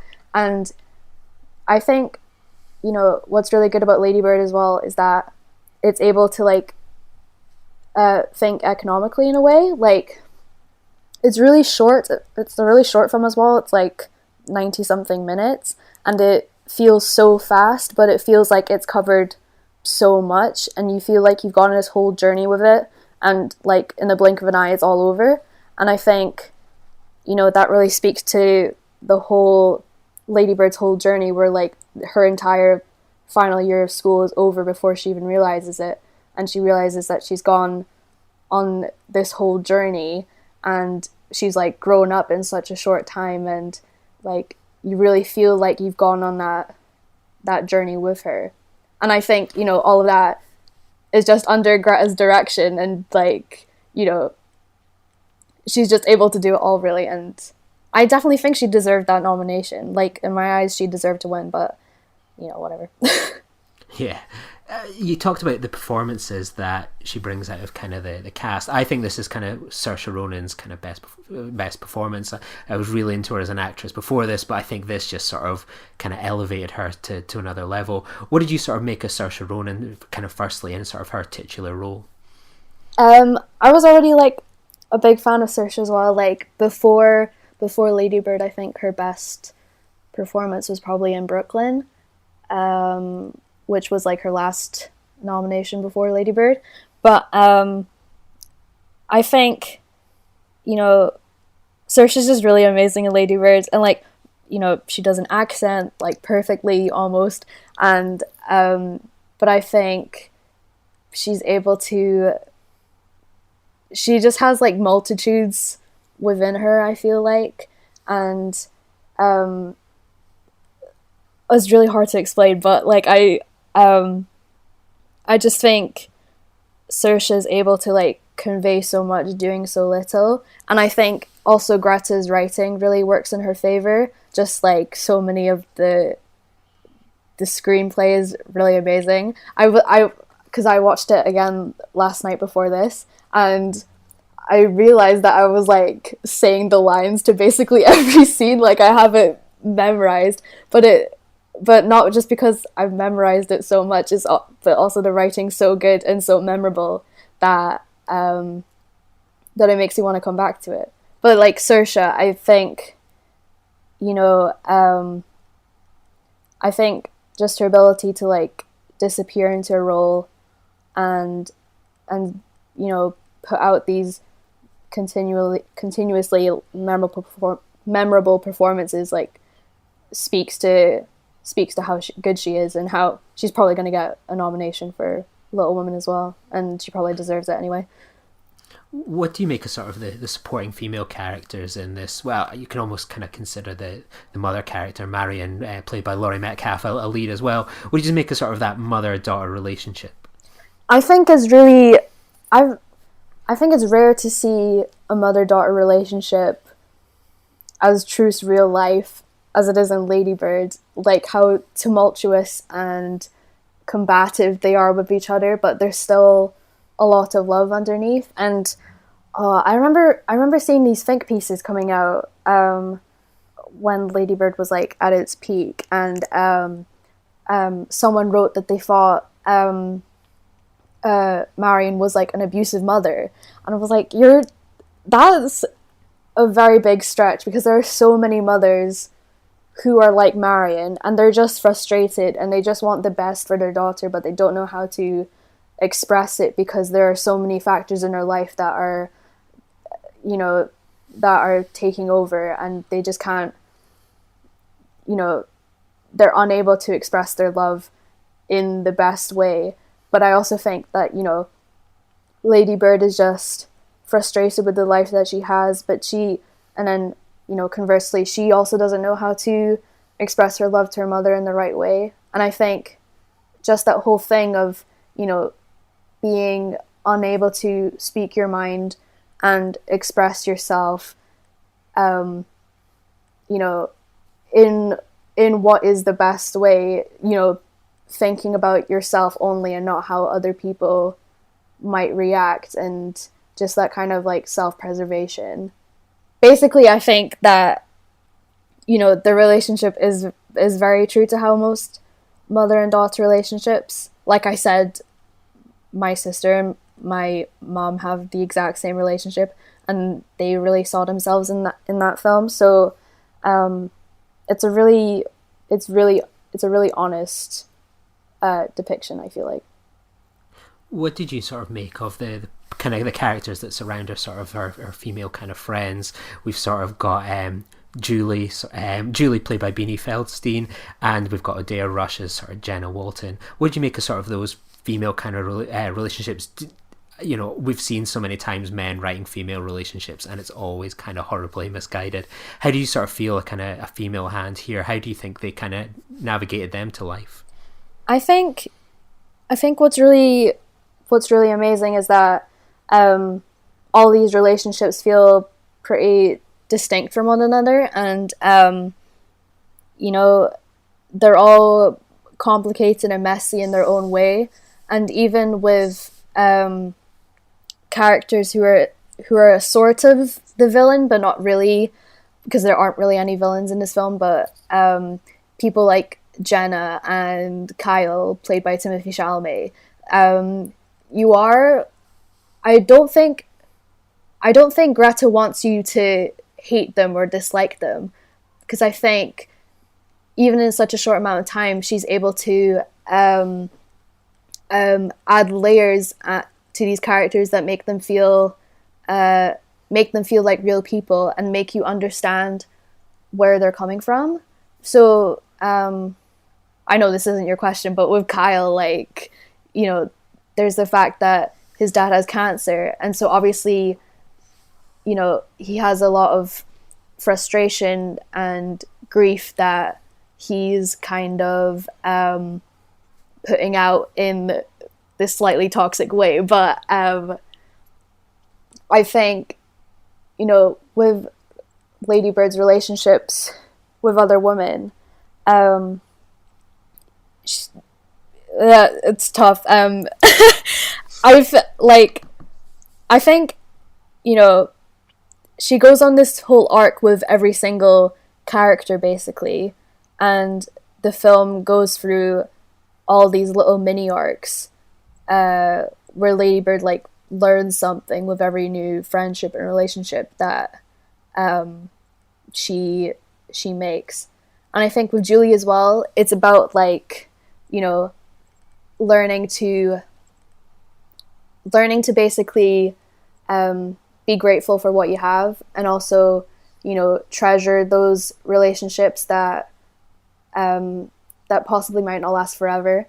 And I think, you know, the thing about high school is that, you know, your best friend in high school probably won't be your best friend in 10 years. And that's kind of a hard pill to swallow, but Greta really depicts that honestly and earnestly. You kind of touched on it there, Timothée Chalamet as Kyle. You are a one-man sort of... you're kind of a... there's a kind of a weird noise coming from the other end there for a second. Oh, yeah. That's okay. I think it's gone now. Yeah. So obviously you kind of touched on Kyle there, played by Timothée Chalamet. You said, you know, you don't want to be one of those people that stands a sort of production company. I think it's safe to say anyone that kind of knows you and has kind of seen some of your tweets knows that you are a Timothée Chalamet stan. What is your take on his performance in this, and what is it about Timothée Chalamet that kind of has built up such a huge fan base? I mean, you see the red carpets, you see the chat online, he is like has built up this incredible fan base. What is it about Timothée Chalamet and this performance that stands out for people? Well, I think, Timothée Chalamet in this film, it's not a very large part. Like, all that's required of him really is to be a jerk to Lady Bird.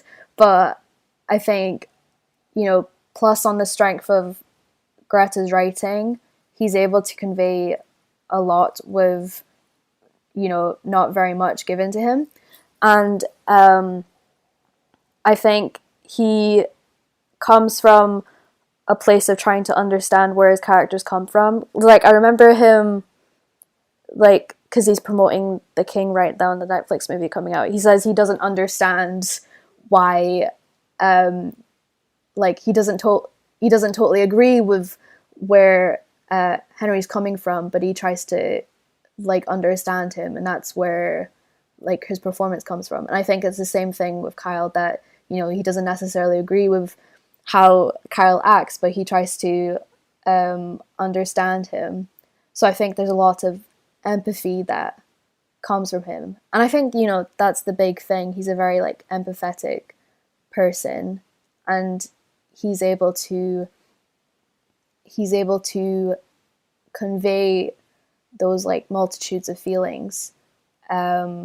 Sometimes in the least flashiest way possible. I think this comes into your other question as well. I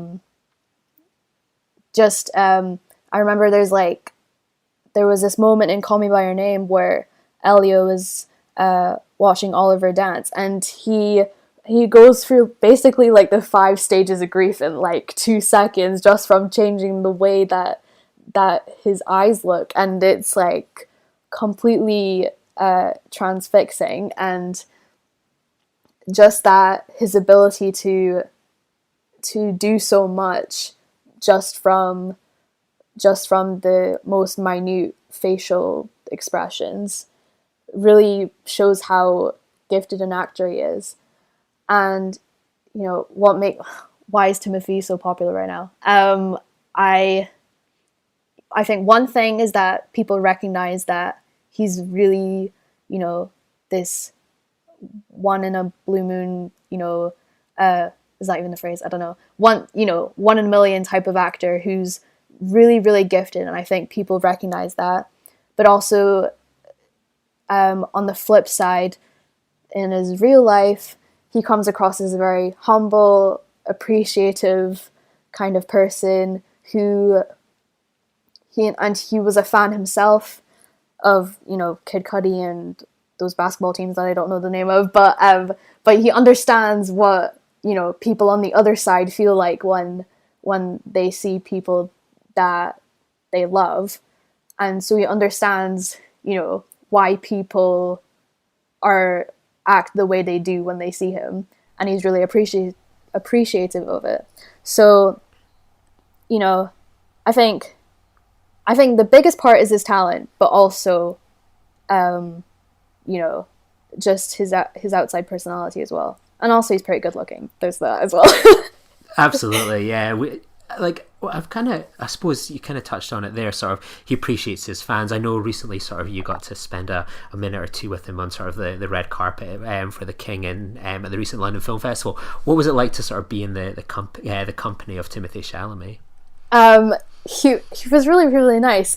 So basically, I didn't even get to talk to him very much because I basically had this game plan of I'm going to introduce Timothy to my friend Derek, and people in the Timothée Chalamet fandom basically know that Derek is the biggest Timothée Chalamet fan. He tweets Timothy every morning and every night, good morning and good night to Timothée Chalamet. And Timothy has tweeted about Derek a couple of times, but Timothy's never met Derek before.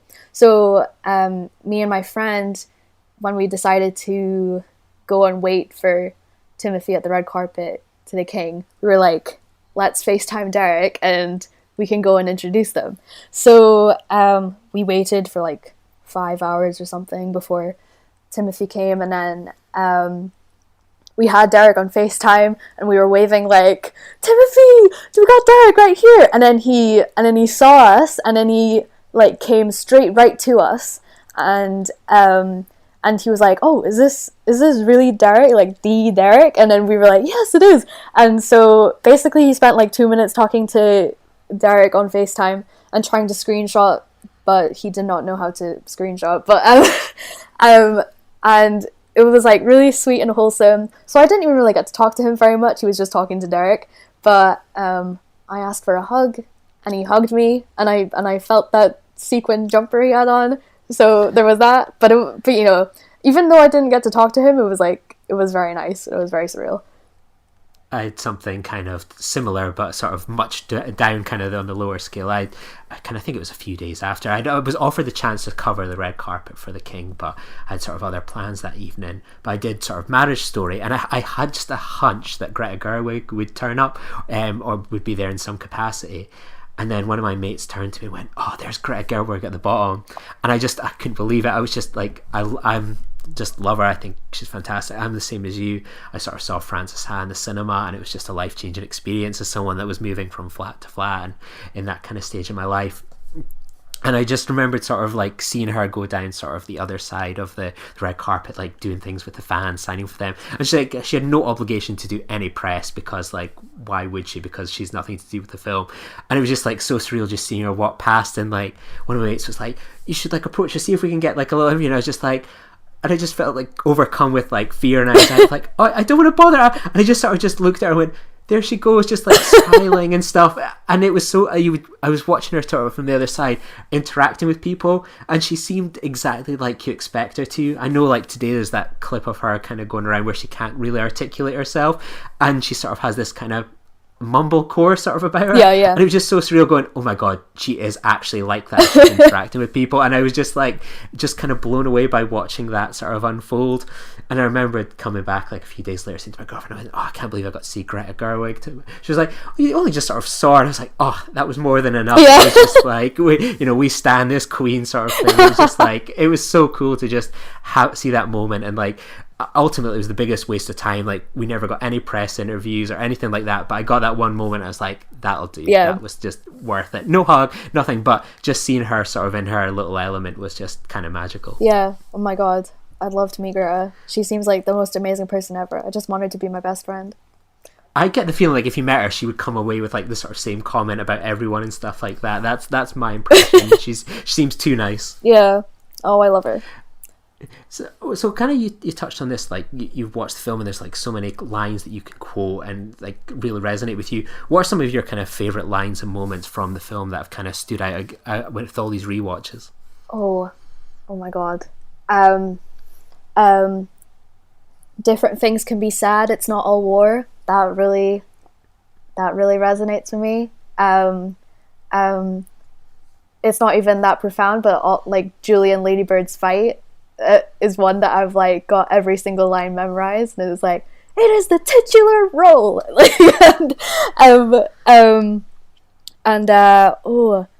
What else?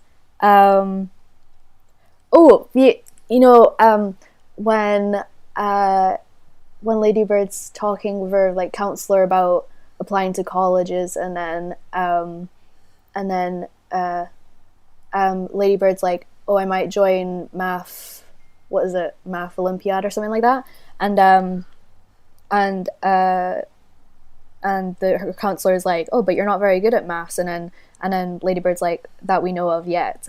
And like I so like love that, just because of the idea that like, you know, she aspires for things that she doesn't even really care about that much, and that she just wants to like grow and change. And I just love that about Lady Bird. I can literally quote the entire movie, but we'll be here all day. So you obviously kind of touched on it. You watched it again last night and sort of one of your probably 30th odd rewatches.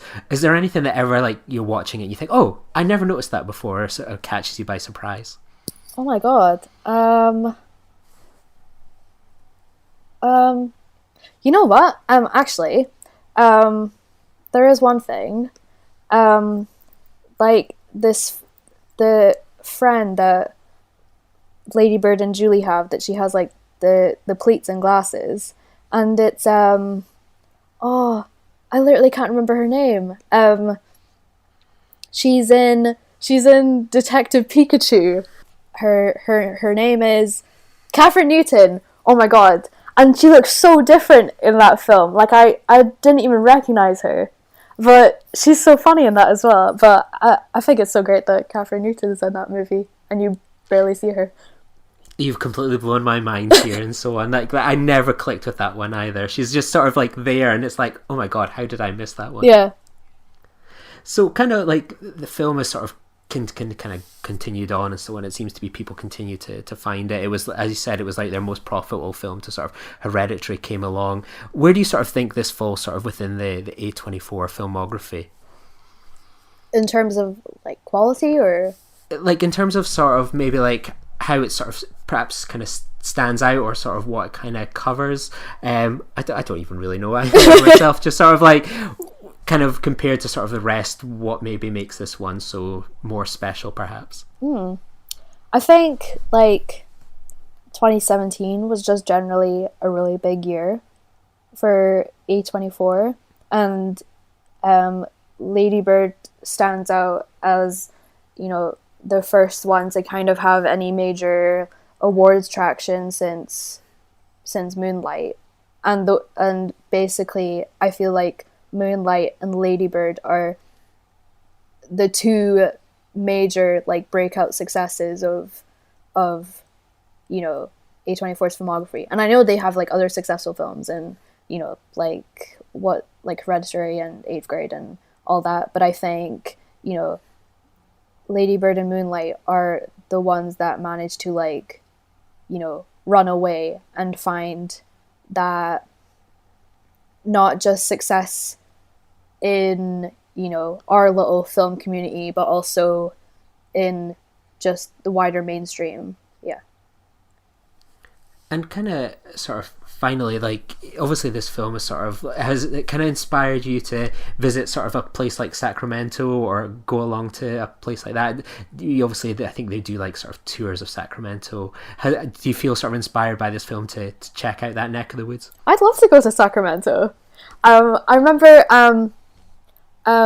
one of my friends who writes a Much Ado About Cinema, she's from Sacramento, and she, like, there are like no words to describe about how happy and excited and like grateful she was that you know, that not only that Greta Gerwig is from Sacramento, but, you know, she made a whole film about it, and like she finds it so special. And I think like she even, I don't know if this is right, she might have went to the school that that Lady Bird filmed at, but I think, you know, I love when directors make these kind of love letters to their hometowns. It's really great, and it makes me want to like go to everywhere. Like I'd love to go to Sacramento one day just to see like the Rose Garden and the juice. Yes, the juice, and the big house, that big blue house, and you know, and maybe even lurk by the school and not be weird. Maybe in the summer holidays or something. But no, yeah, I'd love to go to Sacramento. I forgot to ask you this one earlier, but obviously we're both based in Scotland, going to the same cinemas. How true to sort of the experience that kind of Lady Bird goes through is it to sort of your life? You obviously spoke about sort of the connections between your sister and your mum. How much of yourself do you kind of see in Lady Bird, or do you maybe see yourself in other characters like Julie, or is it maybe Jenna, or maybe even it's Danny, for example? I think what's great about Lady Bird is that it's really specific, but it still feels universal. So even though if I don't completely relate to Lady Bird, there are aspects of her that I can see. Like I definitely saw myself in like wanting to leave home and go for some other bigger place like New York or something like that. That was something I really like saw myself in. And I'm definitely not the combative, argumentative type like Lady Bird is. Like, I have a very chill relationship with my mom that is not like what the film is, which is why I tell my sister that Lady Bird's like about her and not me. But I think there are like different elements of every character that I see myself in, but there isn't one specific character that I'm like, that's me. But I think just the ability to be really specific but universal is one of the film's like great strengths. Absolutely. And have you got any sort of final thoughts on the film that you'd like to share? I think Greta said at one point that she wanted to make like 5 different films about Sacramento, and I would totally watch that. I could watch her like, you know, film a paint drawing on a wall, and I'd be like, this is the best film ever made. So yeah, I'm just so excited for like the future of Greta Gerwig and how she's gonna like take over the planet, because I will totally accept that. Are you excited for Little Women? Yes. Stupid question. I can't wait. Oh my god, I'm so excited. I'm going to Waterstones after this to go get the book, because I'm going to read to prepare, and then I'm going to watch the SAG Q&A that just came out with them, and I just can't wait. This is like, it's like the only film I care about right now, because I watched all the other good stuff like Parasite and Lighthouse, and that's all the way, so I can just put everything into Little Women and nothing else. Have you got set aside your Boxing Day plans to watch Little Women if you don't get in to see it a bit earlier? Oh, yes. That's all sorted out already. Like, I've told everyone, forget about Boxing Day, any plans you have. I'm going to see Little Woman, and that's it. That's my entire day. Yeah, I've got the similar, like, I've got to head back home on sort of out on Boxing Day after heading like home to see my family, and I'm like, but before I get in that car and head home, I will be seeing Little Women if I've not seen it before. Like, I always love to see a film on Boxing Day. I will be going down to like the nearest Aberdeen cinema, like buying a ticket, watching the film, and then heading home after that. I'm so excited for it. I have no real opinion on the book, not read it, but I'm excited to see what she does next. This feels like it could be quite an event movie. If we're going to be in Aberdeen on Boxing Day, we can go. Go see Little Woman. Sounds good. Yeah, or we'll probably just end up buying the tickets, and they'll be like, oh yeah, hey, there they are again. Stuff like that. The world just works like that. Yeah. So kind of finally, if people wanted to kind of reach out to you or kind of read some of your work, like you've been doing some amazing stuff on like GQ recently. I loved your like piece that you did about Anna Meredith, who scored for 8th grade. Where could kind of people read your work and kind of check out what you do? Yeah, I mean, basically right now it's me just writing for GQ right now. That's like my main gig going, so you can read all my stuff there. You can follow me on Twitter as well, at Iana Murray, and yeah, that's about it really. Perfect. We'll put like links to that into the show notes as well for people. But thank you so much for coming on today. Hopefully we can get you back on again in the future. If there's any other A24 film you want to rave about or kind of throw under the bus, you're always welcome. Oh, I would never throw anything under the bus. But I watched Midsummer recently, and I did a complete 180. And I was kind of indifferent to it before, but now I actually really like it. So was that the director's cut? Yeah. Change your mind. Yeah, I had the same. I enjoyed the film the first time, but that director's cut really changed my mind. I was like watching it, and by the end I was like, burn him, yeah, like, he really deserves it this time. Before I was like, well, I think burning seems a bit kind of excessive, whereas now I was like kind of cheering it on. It would seem to be the best kind of solution in the end. Yeah. I suppose I'll quickly ask you, what did you make of Hot Summer Nights? Oh, I mean, not their finest hour, but it's a fun film. I don't think it's as bad as everyone makes it out to be, but you know, it's not great. No, it's not the best, but I don't think it's as bad as kind of people make it either. But honestly, thank you so much for coming on. Yeah, of course. I really appreciate it.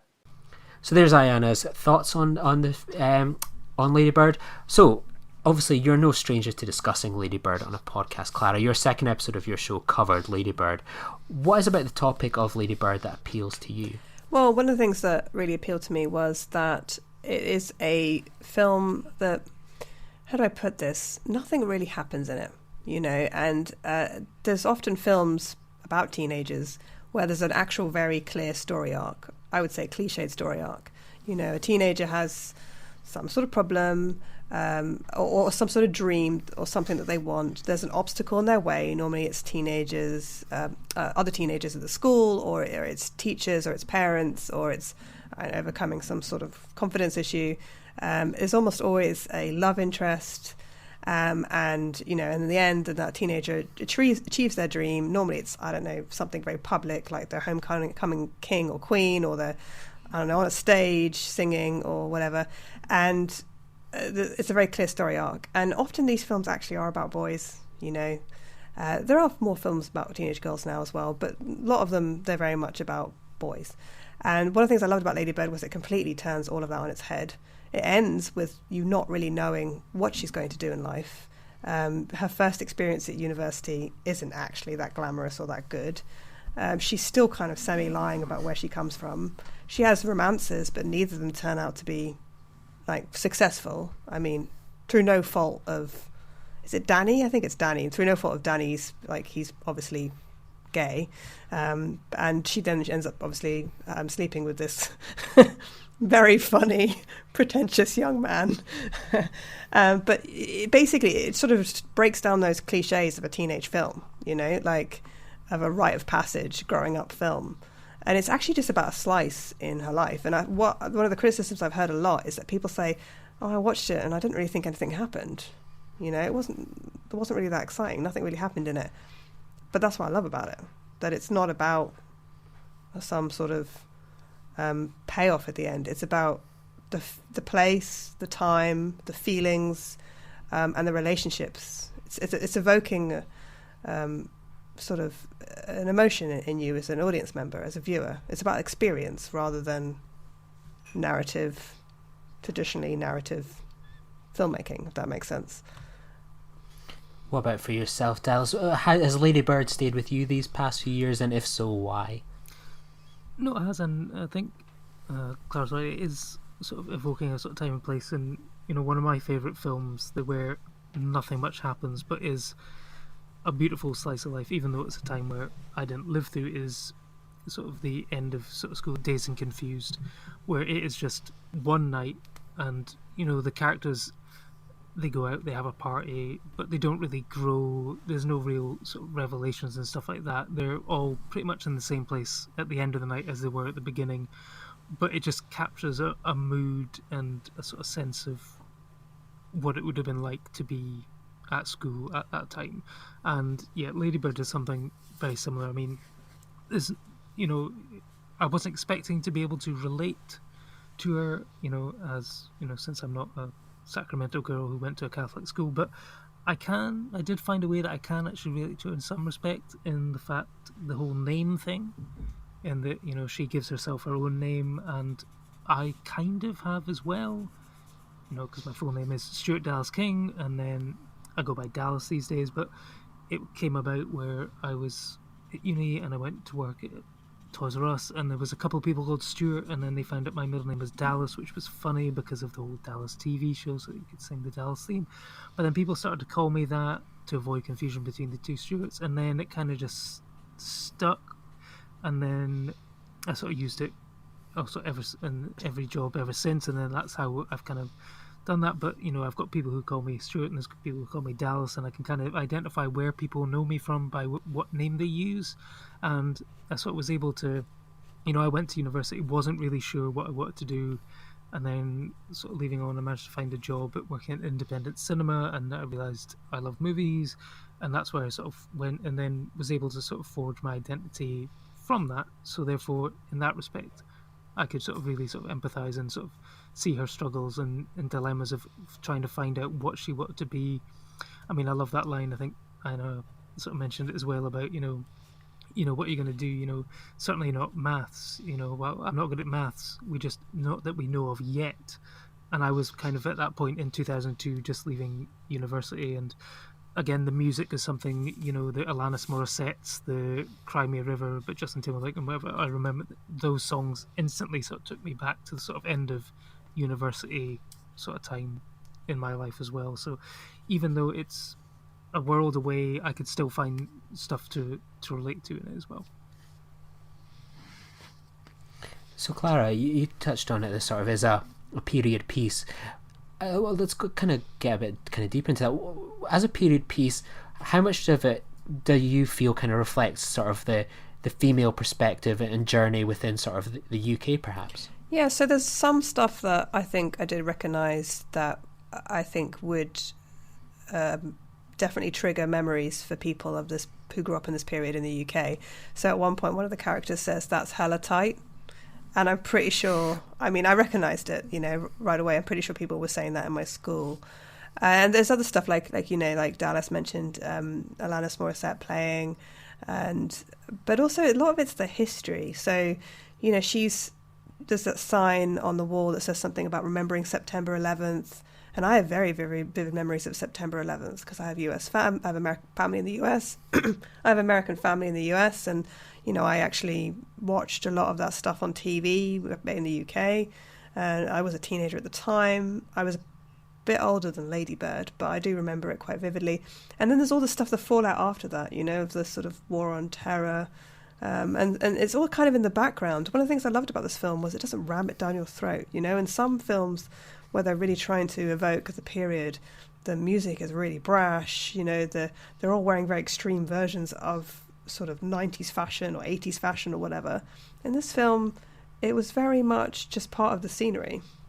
It's kind of there, it's part of the sort of world that she's in, but it's not being rammed down your throat, And I think that this period was an interesting period as well because it was right before the recession, and there is this financial anxiety in the film with the family. There's this sort of disconnect between the reality, the financial reality, and the sort of American dream, the aspirational American dream of these big houses in Sacramento, and then the reality of trying to afford to send Lady Bird to college. So I felt like that was very much early 2000s, late 90s.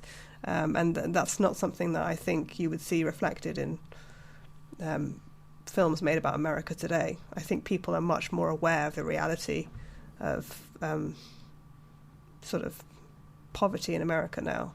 And it's not to say that Lady Bird's necessarily poor, but there's a real difference between some of the kids that she goes to school with and her own family financial situation.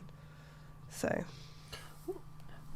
we touched on it earlier. This film has an incredible cast and performances. What stood out for you, Dallas, as some of your favourite performances in this film?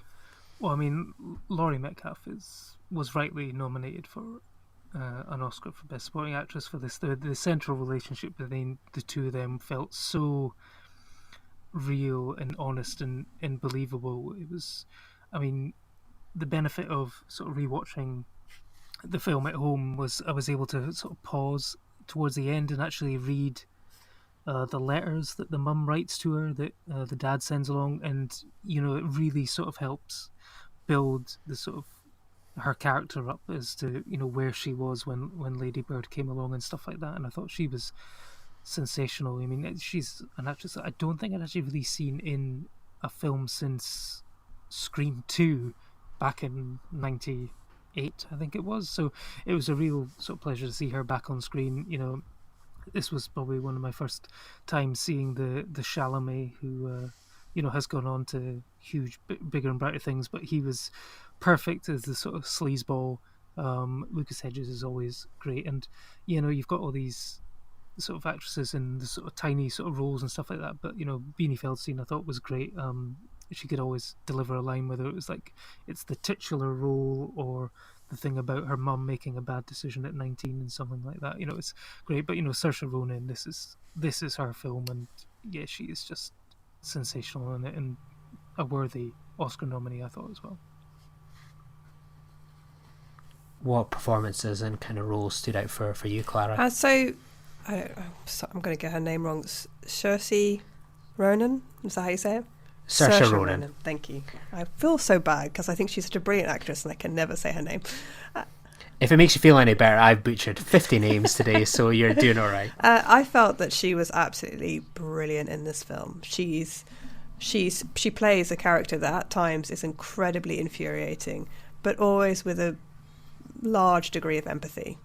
Just you sympathise with this young woman, even though she's saying something unpleasant or she's behaving selfishly, and all the sort of things that seem ridiculous, like when she's trying out for the musical theatre and her little performance, and it's almost cringeworthy, this sort of musical theatre sort of performances and stuff, but at the same time she does it with such enthusiasm and with such sweetness that it's almost kind of like adorable at the same time as well. I also think it's fantastic that she dyed her hair for the role and didn't wear any makeup.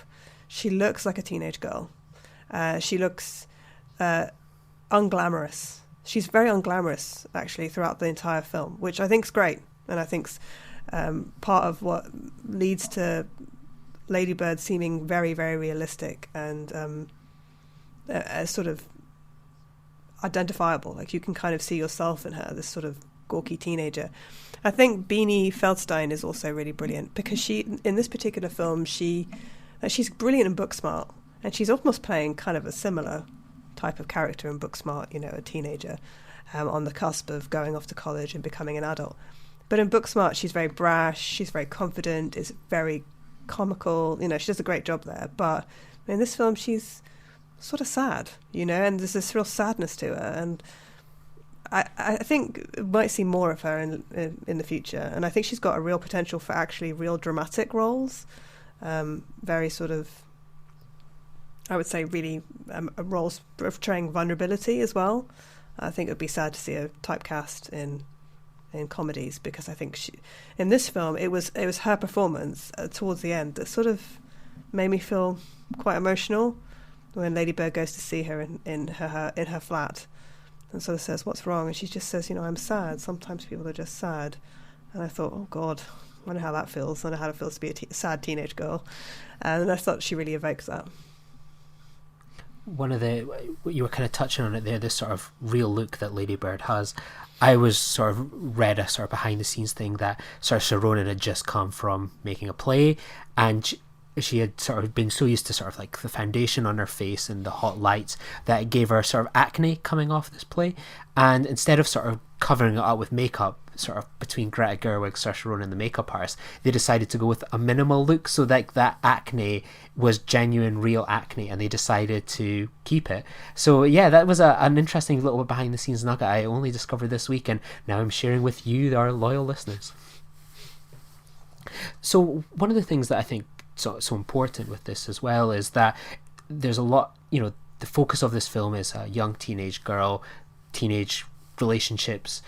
How important is it for you, Clara, when you go to see films, and especially with the type of podcast that you do, is it important that stories like this is told through a female writing and directing lens? Yes, extremely important to me. I think it's not I think men can write very good female characters. I don't think that your gender should necessarily predetermine whether or not you can write a character that's a different gender than you, or a different ethnic or background or different sexual identity. But I do feel that it's really important to have as many diverse voices in the writing room or on a film set as possible, because I think you will get the clearest, truest picture that way of accurate storytelling and of life. And I felt that this was particularly important because that Greta Gerwig is really talking about a place in which she grew up, and she does write very clear, like sort of, I would say, believable male characters as well. The father's believable, Danny's believable.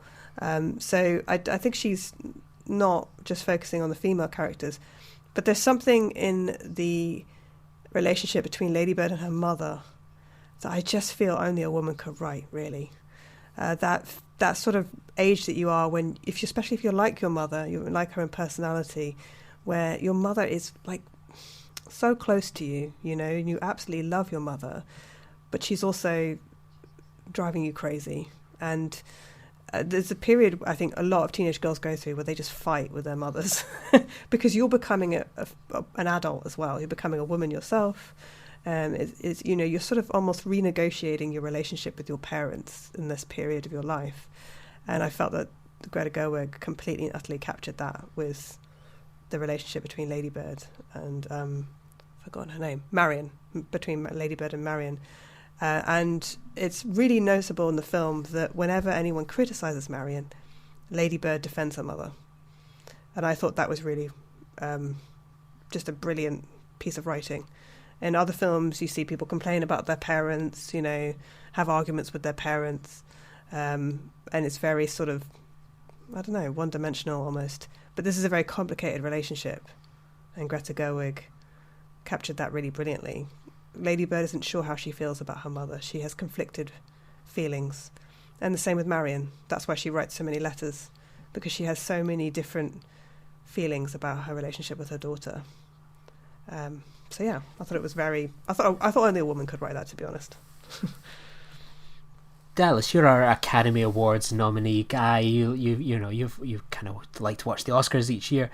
I remember sort of when Gerwig was nominated for Best Director, there was some discourse that she wasn't kind of up to the scratch compared to, say, the Christopher Nolans that were nominated this year, that they felt that Lady Bird was very traditionally shot. There was nothing that perhaps stood out. That was some of the arguments that were thrown around. Where did you sort of fall on that line? Did you sort of think her directing deserved the nomination? I think it did, actually. Sort of looking around, there was all this, certainly at the Golden Globes and whatever, there was it the year before, there was the famous thing where sort of Natalie Portman basically read out, here are the all-male nominees for Best Director. And then, people sort of seemed to think that maybe it felt like it was a bit of the token entry and stuff like that she was only nominated because, we need to get a woman in there. But I think it was deserved for that, because I thought she was actually, what she did is, her vision of bringing it all together was actually, very, very strong. I think she had one of the strongest. You could tell that this was a passion project, and she was able to convey her story in such a, it's true, the direction. Maybe I think Iana sort of touches on this, that directing is, they sometimes put it in for was it the most directing, in that, say Christopher Nolan in Dunkirk, that is very sort of flashy and technical heavy, whereas this one was simply basically putting her story across. And directing is all the elements. It's respecting the script, being able to get the most out of your actors and stuff like that. And I think in just knowing your story in and out, and she's got the film feels like a period film. And, part of me is slightly sad that 2002 is now considered a period film. It just makes me feel old. But, and she did it in that way that, Clara was talking about how you make a period film without, going over the top and stuff. And, there was no sort of real scenes of, like George Bush in the background on a telly, talking about 9/11 or anything like that. There wasn't any obvious, hey, remember this was set in 2002. It was just, it had a feel to it, and I think she did that perfectly well, and I think she deserved to be nominated, I think, in that year for her work as well. And I think she's going to get nominated again for Little Women, and it's going to be an interesting award season in the Baumbach-Gerwig household, I think, because I think she'll be going up against her boyfriend for Marriage Story, so we'll see how that one plays out this year. Yeah, hella tight there. I think I didn't buy into this whole thing of again, kind of you echoed it. It's all about these great performances, and you can say in isolation, okay, this is a film, it's filled with good performances, but this is one of those films that has continued to stand the test of time. People are still quoting it, kind of talking about it. It seems to have really stood up. What are some of your kind of favourite little quotes or moments in the films, Clara? Well, one of my favourite moments in the film is when Lady Bird's mother says to her, I just want you to be the best version of you, I think it is, the best version of yourself. And Lady Bird turns and looks to her and says, but what if this is the best version of myself? What if it doesn't get any better? What if this is who I am? Will you like me? Because I think Lady Bird's unsure whether or not her mother actually likes her. So I thought that was a really emotional moment for me in the cinema. I was like, oh God, Oh man, it's that desperate need to try and make your parents proud, but also just to be like, I got to be myself, you know. So that was one of the things I loved about it. I also love the moment, really love the moment where after Thanksgiving they're microwaving a whole load of meals in the kitchen, and they're laughing and giggling, you know, like typical silly teenage stuff.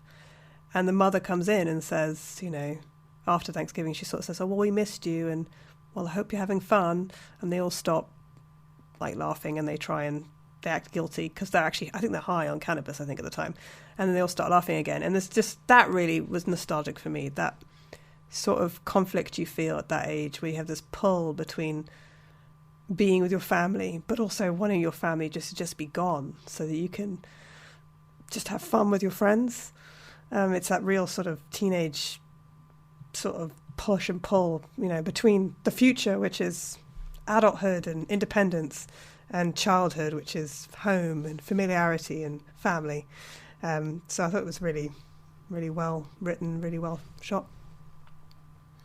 One of I suppose I've got two favourite ones. Like, it changes every sort of day of the week if someone asks me. One bit that I always think is a completely underrated moment is when they get the gym teacher in to teach the drama class, and you just have these kids that are kind of like in awe of his presence, and he's just like, "So you guys are coming in here, and you come in hot, and they just like, they start scribbling down really quickly. I just think I love that bit. I would love to get that actor onto the podcast to find out what it was like to film that scene, because I just think it is hysterical. And I just think there's so many other little kind of great lines. I say the titular role one is one that I kind of try and drop into sort of random podcasts and recordings when I can. I just think that it's just one of the best scripted kind of films in sort of the past few years. Like, I'll watch it and it's similar to Iana, just that I can just quote dialogue after dialogue. I think the abortion scene is hysterical as well. I've discovered that I'm sort of help run my work social media account, and you will know it is always me that replies or does something when there's like ladybird gifs used. And I just find like that scene is so great. Like Saoirse Ronan's reaction and face, like her eye roll, the bingo, and just like when she's like, if you know, when I'm on my period, if someone had to look at it, they might not think it's the best thing. And it's just like this look on this like pro-life woman's face as sort of Lady Bird just goes full kind of rebel in that scene. Just cracks me up every single time, and it has a little kind of, it's just, I just think it's just a fantastic scene. And just again, I would love to interview that actress as well, just like what was it like to film that scene, come in for the day and shoot this scene. It's just so much of it is just quotable, memorable, well acted. I just think it's perfect, really. What about for yourself, Dallas? What are some of your favourite moments if we haven't already stolen it? Well, I had completely forgotten about the PE coach who comes in to teach the acting class, and I thought he was fantastic. He's one of those actors that can steal a movie, sort of like with one scene. I remember him from Fight Club. He's the baggage handler guy who basically is telling Edward Norton that his luggage has gone missing because it vibrated, and you know about the whole scene about where he's like saying, you know, it's never, you know, policy to insinuate ownership of the dildo. It's always a dildo, never your dildo. And I thought he was fantastic in that. I love the, like I was saying, the heartbreaking moment which he says, you know, do you like me? And it's like, her mum says, I love you. And he says, I know you love me, but do you like me? And I think that's probably something that I think every sort of child has probably felt at some point with their parents. And the whole scene, one of the best scenes is the one where it's like, you know, you don't know how much what it's cost us to raise you and stuff like that. And then she's like, you know, give me a number and I'll write a check when I can order it. And then she's like, you'll never be able to afford that, basically. And it's that sort of, it sort of perfectly sums up the dynamic where it's like, you know, she wants the best for her daughter, but she's also very cutting and harsh about it. But you can see that, you know, in the letters that she writes later, that just how much she means. They have an inability to really be able to say what they truly feel about each other. They always end up fighting before they're able to get to what they truly want to say. And there's an honesty and a truth that I think Gerwig has excelled at that with this film. I'm almost sitting here like I feel like I could continue to go on with some of my favorite bits. So I'm going to do two more, and that's me out. I love the like "Don't be a Republican" line. Again, it's almost like this film is like perfectly designed for gifs. That is like a great line. Just like the look on her face as she looks to the side, and I love the line when she's like having the argument with Kyle of like, who has like, you know, like who gets on top like the first time they have sex, and just like how she just like immediately just cuts through like his bollocks of like, you know, oh yeah, you're gonna have so much unimportant sex, and she just like puts him in their place. I think that's great, but I will stop because I will go on for another hour and a half. But before we sort of dive into our final thoughts, let's hear from Natalia as she shares her thoughts on Lady Bird. I suppose that brings us on to Lady Bird. So Lady Bird is probably one of A24's most popular films, and it feels like the film that really just put them onto the map. So was Lady Bird a film like Killing a Sacred Deer that you maybe came to a little late, or did you catch this one in the cinema? No, I definitely came to this one too late. But this one, again, I'm going to blame other people for not wanting to see it with me, because I did really want to see it in theaters. Nobody wanted to watch this with me, because I have all my friends are not really film buffs. I don't have a lot of film nerd kind of friends, so a lot of the times I am watching these films alone in my room. So Lady Bird was no exception. I did watch it earlier this year. I think it might have been my first film of the year, if not my second. But I really wish I had seen this in theaters, and I am not going to take the blame for not seeing it in theaters. I firmly believe it was not my fault. Absolutely. Like, if this is encourages you to do anything, like I'm a huge advocate for going to see films in the cinema and stuff, and I always think of the films that I could have missed out on if I just, like, I'm the same. I'll go, like, I want to go see this film. Friends want to come? Yeah, no. And if they don't, I'm gonna go see this anyway. This is one, thankfully, I managed to convince my girlfriend and a friend to kind of go along and see it with me. But for yourself, what did you sort of know? Because obviously, I think this is about a year and a half, you know, maybe just a bit shy of that, from when it kind of came out in the cinema to when you first saw it. What did you sort of know about the film kind of going in, and what were your expectations? Well, I knew it was going to be a coming-of-age film, and I had a feeling that it was going to be similar to The Edge of 17, which, again, is a film that I saw a little bit too late, but not this late this time. I knew it was going to be about a young woman coming to her own. I knew that she was living in Sacramento and hating it, and I knew that she decided to go by Lady Bird to find her own sense of identity. So other than that, I kind of went in blind, which is my preferred way to go into any movie. I don't really like watching trailers. I don't like hearing any buzz about it online. I just want to go in and watch it completely like that. There's no way of knowing what it's about. I think that's my favorite way of watching movies. I think it's the best way of watching movies, is not knowing anything about the movie prior to go seeing it. So I kind of went in with as much of a blank slate as I could with this one. Was there anything that managed to break through that kind of like barrier that you'd sort of put up around this film? Was there anything that you'd, even sort of when you were watching the film, you thought, oh, I get that, like that meme or that line or something like that? Or did you manage to sort of keep yourself quite isolated? Well, with Lady Bird, I didn't really start posting onto my like film Twitter kind of blog-esque part where I got really into watching films until earlier this year. So for the most part, this film escaped any of those like memes that you see floating around, like Midsummer or Hereditary or any of those kind of like that almost ruin the movie in a way. So since I wasn't really on that aspect of social media yet, and I wasn't really reading any reviews, all I knew was what my friends had told me and the few trailers that I had seen. I managed to keep pretty secluded from this one, other than my favorite line of the whole film is, "Your mom has fake tits. She made one bad decision at 18, two bad decisions." That I knew about, which, and obviously, like, it came on and it, like, screamed with laughter, even though I already was aware of the joke. It's like one of my favorite parts of the film. I just think it's so stupid and so funny and just so, like, inherently, like, a 17-year-old thing to say. Yeah, like, for me, I want to know, like, did this sort of film, what was your sort of initial reaction to this film? You've gone in kind of blind as possible to this film. Mm-hmm. You know I love it, and it seems to be one of their most popular one. How did it sort of land for you? It definitely has staked my heart. It's like deep in there, you know. It's gonna go with me for a while, just because it's one of those beautiful films where, like, I watch this thing and it's not even more, oh yeah, I can relate to one aspect of it. It's like I can just relate to Lady Bird in general. Like, I felt like I was watching myself on screen. The one thing I really related to her was just the sense of identity she wants to find within her own name, to the point where she creates one for herself. I know with me that just finding a nickname to me was so important growing up. I really wanted one. I wanted people to call me anything from like Nat to Tali to Leah. I asked them, I was like, can you call me by my middle name? Or there's one point where I even just full on went by a completely other name. And then like my presence online, I would go by fake names like Alma, and there was another one that I can't even remember because it was so long ago, where I was just so desperate to find a sense of self within a name.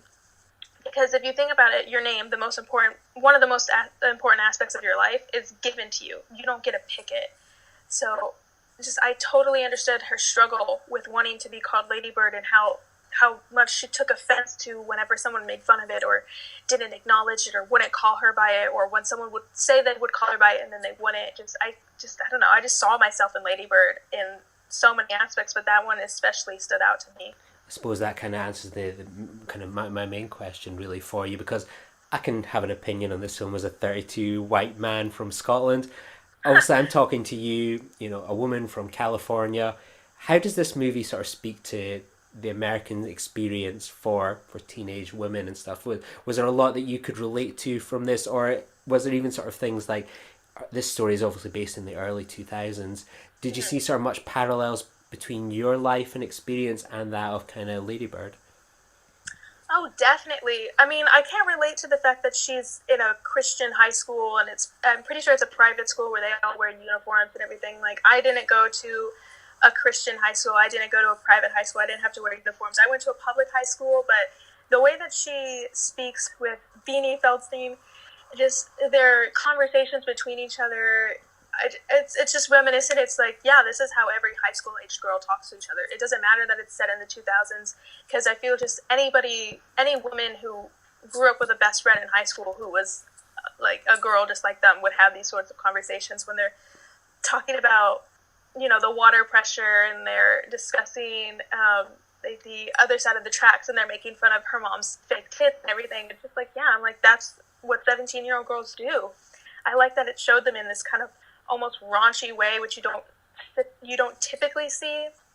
I mean, now you're starting to see it, especially with like films like Booksmart, and obviously before this was Edge of 17, with these characters of like showing young girls talking and acting like young girls do. It's just, whenever I see that, it always just makes me so happy.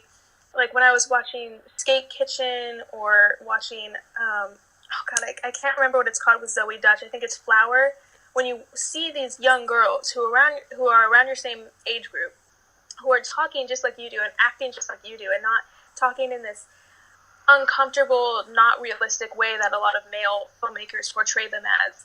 And it's so like relieving and comfortable and like just freeing to see yourself on screen like that, even though, you know, they're talking about just like the dumbest things. It's like, yeah, I've had conversations with my friends about boob jobs, and I've had conversations about, you know, other boys and what losing your virginity is like. So it's really fun just to watch that on screen, especially when you don't see it as often as you'd like to. So that's one thing I really love from Lady Bird, is seeing like two realistic teenage girls who talk just like I did when I was their age. Yeah, absolutely. And by the way, you are spot on about Edge of 17. That is a film that after all these years, I'm still telling it friends, stuff like, what do you mean you've not seen Edge of 17? I feel like I'm on a determined mission to get my girlfriend to sit down and watch that damn movie. I'm with you on that one. You may have been late to Killing of the Sacred Deer, but you're spot on with Edge of 17, so keep getting people to watch that one. Yeah, I saw Edge of 17 when I was on the edge of 17. I think I was like 16 turning 17 when I watched it, and it was just like, I think it's more impactful to me than Lady Bird was, because like, while I see myself in Lady Bird definitely a lot more than other characters, it's not the same as watching Haley Steinfeld in Edge of 17, because I was like, holy, that's me. Mm-hmm. Like, that is me, you know? It's not like, oh, I relate to this and I relate to that. I'm like, that's just me, just in general. That was me at that age, especially when I was watching it. I was that age. It's not like I'm watching Lady Bird now as like I watched it when I was 19. You know, I wasn't that age anymore, but I was watching Edge of 17 as a 16 going on 17-year-old and just seeing myself on screen and being like, oh my God, I'm not crazy. Like, other people act like this, and there's a reason why I act like this, and it was just really refreshing to watch. So definitely keep turning people onto that. Like, I do the same thing. So what did you make of the family dynamic sort of with Laurie Metcalf as her mum? That seems to be like the heart of the film. What was your take on that?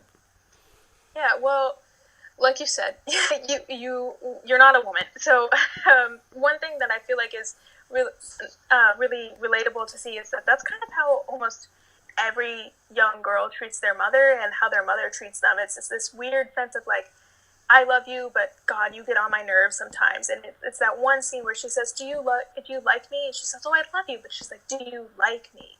I'm like, damn, if I've never felt like that. Just this dynamic between them is so realistic, and it's so inherently relatable to any young woman who has this relationship with their mother, which I feel like is a majority of young women, at least the ones that I know. You know, I talk to my friends about my relationship with my mother and their relationship with their mothers, and it's always kind of like the same beat where it's like we love each other, but sometimes like they make me want to rip my hair out.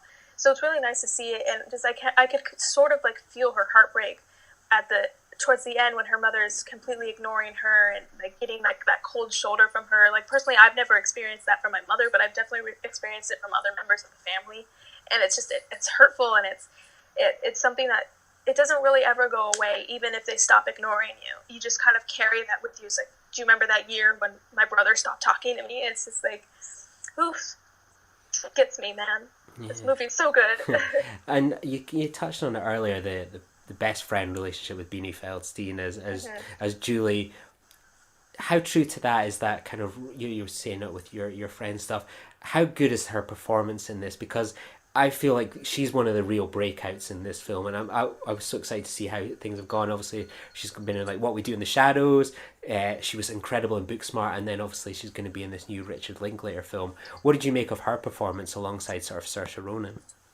I think Beanie is such a wonderful actress. I love how she can completely like dissolve into a role and just become this like innate character, and it's not even like you're watching a character anymore. You're just watching like a real person. I love that she can do her roles. She was very. I never had a best friend in high school, but I definitely had close friends who I shared the same relationship as Lady Bird did with Julie. So watching their dynamic on screen, it was just remnant of like watching me hanging out with like my friends. I love that the way they spoke with each other. I love that they had like realistic arguments. Obviously there was the trope where Lady Bird is cool and she's a boyfriend now, so she kind of drifts away from Julie, which happened a lot in coming of age films, and I was a little bit disappointed to find it with this one, but it wasn't enough to like really ruin the film for me. I'm pretty sure I gave it 5 stars on Letterboxd, despite the typical trope within it. But I just feel like I'm repeating myself and just saying like how refreshing it really is to watch. Just seeing like realistic teenage women, or I guess teenage girls. Teenage women sounds weird.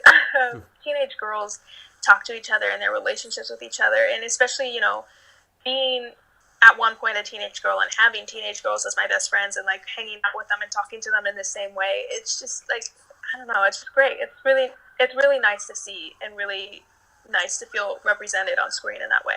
What did you make of Saoirse Ronan in sort of the titular role as Lady Bird?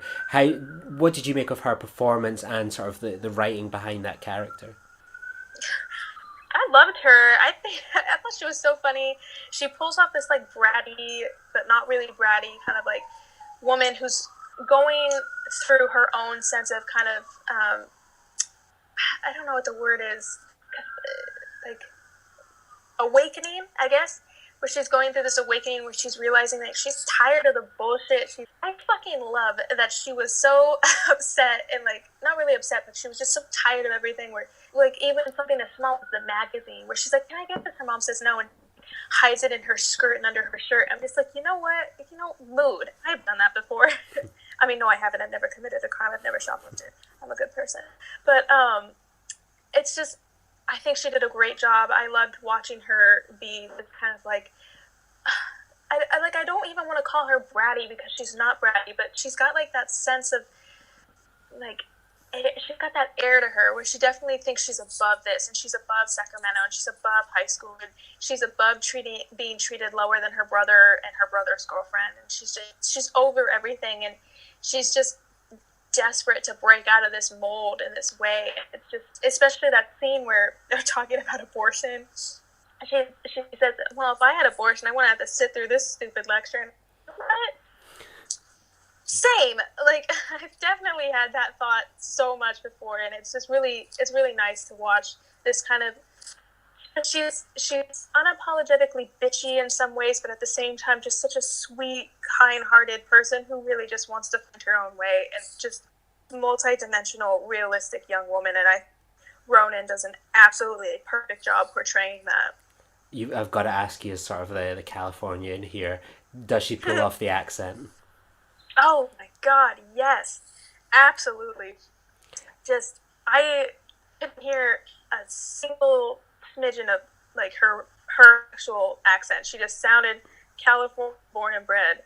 You know, it just, I don't know how much of merit that holds for me, even though I do live in California. I don't live in Sacramento, so I don't know exactly what they sound like over there. Personally, I'm a little bit worried that my Valley Girl accent's going to like slip into this interview. I'm trying really hard to keep it under control, but I feel like slipping. So it was really, I think she did a perfect job with the accent. I mean, I've had what's been a bizarre summer where Saoirse Ronan has a boyfriend that lives in my town, Edinburgh at the moment. Oh. Jack Lowden. I don't know if you're familiar with him. Sort of like an up and coming British actor, and they met in Mary Queen of Scots, and they've been together, and like I don't know what's going on, but like she has been in the city for like months now, and every so often people are like in our group chats like, oh my God, you won't believe it, I bumped into Saoirse Ronan today, or like I saw them at the other side of the street. And like there was one day that my she was like a film festival party I was at that was spread across 5 floors, and someone went, you won't believe it, I just saw Saoirse Ronan. And then we never saw her for the rest of the night. And there was one time recently where my girlfriend, like one of my friends went, oh, I just saw her and Jack Lowden, like they were just at the other side of the street. I was starstruck, and my girlfriend was like, oh, that's so rubbish, they're clearly lying.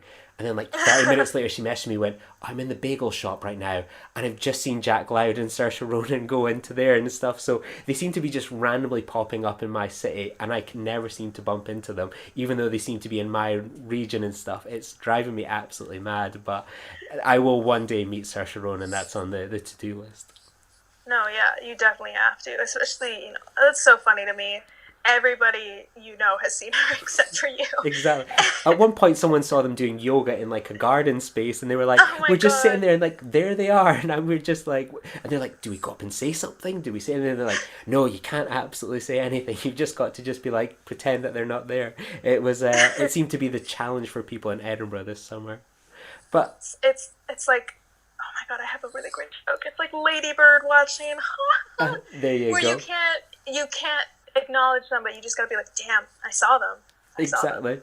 So one of the things that seems to be like, there seems to be so many kind of breakout performances in this, and one of them seems to be sort of Timothée Chalamet seems to get in there with this sort of small role sort of just before he seemed to explode into the kind of the Victorian boy that every girl on the internet seems to kind of adore. What was your sort of take on him and sort of the kind of men in sort of Lady Bird's life? We've got Lucas Hedges, her brother Miguel, and Father Larry. What were your take on the sort of the males in sort of her life?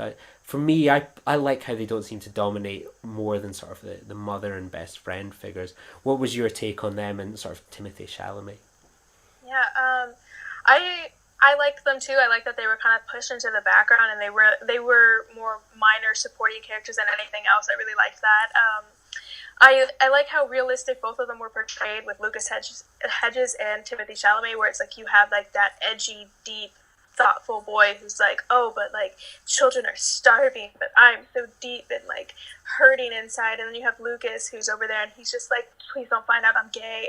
And just like, I don't know, it's just, I've definitely had a crush on both of those types before, where it's like I had a crush on this guy when I was a freshman. His name, I'm not going to say his name actually, but where I was like really head over heels in love with him, and I really wanted to like date him, and like a year later he came out as gay, and I was like, oh, well, I'm glad I didn't, glad I didn't try, because otherwise I just would have been his beard, and that wouldn't have been fair to either of us. And then as for Timothy, let me tell you something. He really pissed me off in this film just because of how perfectly he portrays that, like, brooding artist high school type. He reminds me so much of this one kid who was in my theater class, whose name I'm not going to name, but I hated him.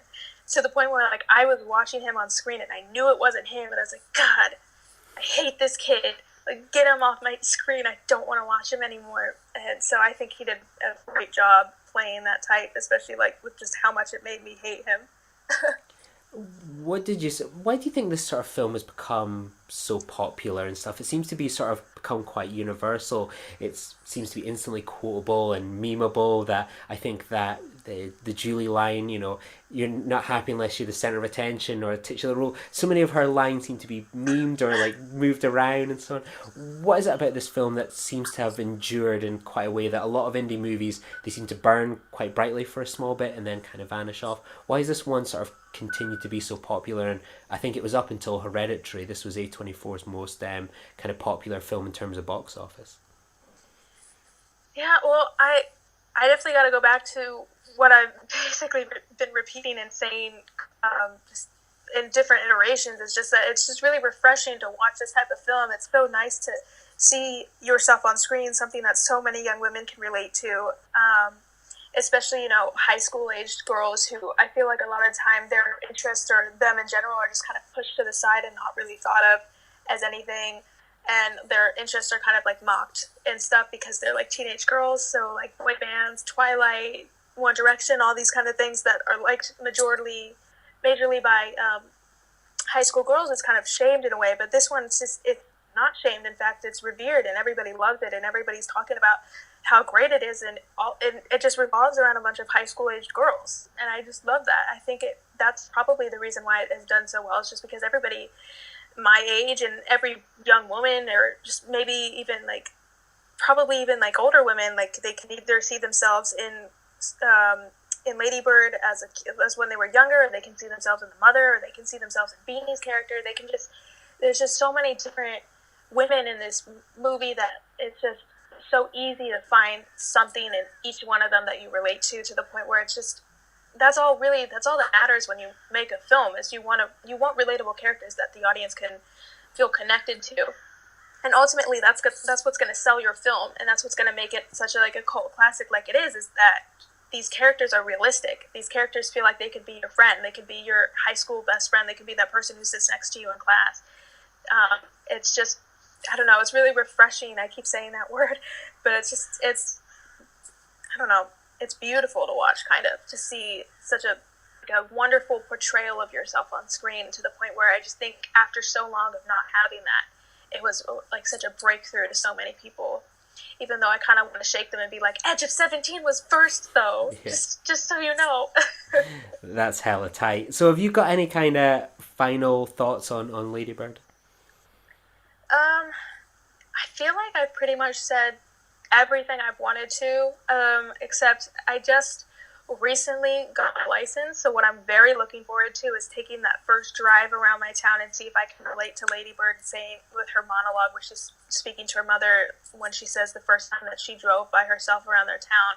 I'm very excited to see what that's going to be like once I get my car and see what that's going to be. That's awesome. If I'm going to feel the same way. Yeah, absolutely. And I suppose it's that kind of, hopefully you'll be listening to the Dave Matthews Band as you do it. Yeah, and I'll put on Grapes of Wrath and the audiobook in my car, and I'll listen to that. Well, with LA traffic, I'm sure you'll be able to sort of get through the entire tape of Grapes of Wrath in like one sitting. So excited to deal with that. So if people listen to this, want to check out your videos or anything like that, or find out why Barry Jenkins thinks you're funny, where's the best kind of places for people to kind of seek out Natalia? Yeah, well, you can find me on Twitter. I'm at Filmlia, which is FILMLIA, and you can find me on Letterboxd with my really weird username called Bulbasaur, and it's spelled just like Bulbasaur, like the Pokemon, except that there's an E right before the R at the end of it. So it's just a little typo, And then you can find me on YouTube at Natalia Films. I've got a few episodes. I've got a few videos up if you want to check them out. I really like them. I put a lot of effort into them. If you want to check them out, that would really help me out. Yeah, the Midsummer one's really good. I love the line of, like, I watched it in my office on a lunch break one time where it's like, it's Midsummer, or if you're a pretentious dickhead, it's Midsommar. And it's like, thank you. You know, you were spot on. Thank you so much for watching that, especially like on your break. You know, you have better things to do than to watch my stupid little video. I really appreciate it. You've put a lot of emphasis on what I should be doing in work, and whereas watching YouTube videos is exactly what I should be doing. So, but honestly, thank you so much for coming on, and hopefully we'll get you on for some more A24 films in the future. I know we've got a few in mind for you to come on for, which is exciting. So thank you so much for coming on today, and I really appreciate it. Thank you so much for having me. This was so much fun. So we're back. So Clara, what are your final thoughts on Lady Bird? Well, I think it's a film that is incredibly important. It's a film that it shows childhood experience. It shows the sort of painful sort of trials of growing up and discovering who you are, but also evokes a time and place, and also the love for your home, I think. But you can love your home, but then you can also want to leave it. So you can love it while also leaving it, and that's what Lady Bird feels. And I think when I went to see it with my friend, my friend who moved across the other side of the Atlantic Ocean to live in the UK, and she left Sacramento and has never gone back, really. She said, this is it. This is how you feel when you leave your home to forge a new life somewhere else. It's this bittersweet pain of leaving something that you love. Pardon me, sorry. Bittersweet pain of leaving something that you love, but knowing that you have to leave it in order to develop and to grow. And I felt like that was perfectly captured in the film, which made it wonderful to watch. I always kind of to riff on that, like that was a part of me that related to that. Like, I wanted to leave my countryside village where I grew up and moved to a city like Edinburgh. I wanted to go where culture is, and I felt like I did that, and I had an amazing time where I grew up and had so many great experiences, but I was glad to have left it. And when I see this movie, I think those kind of themes are quite universal for a lot of people, that moving away to somewhere different, that kind of moving on sort of aspect. I think that's kind of relatable for a lot of people that move on, whether it's to head off to university or whether it's to the other side of the Atlantic or a couple 100 miles away. I think so many people can relate to that. What about for yourself, Dallas? What are your final thoughts on Lady Bird? Yeah, no, I've actually stayed in Aberdeen pretty much my whole life. I guess my escape from Aberdeen was the cinema.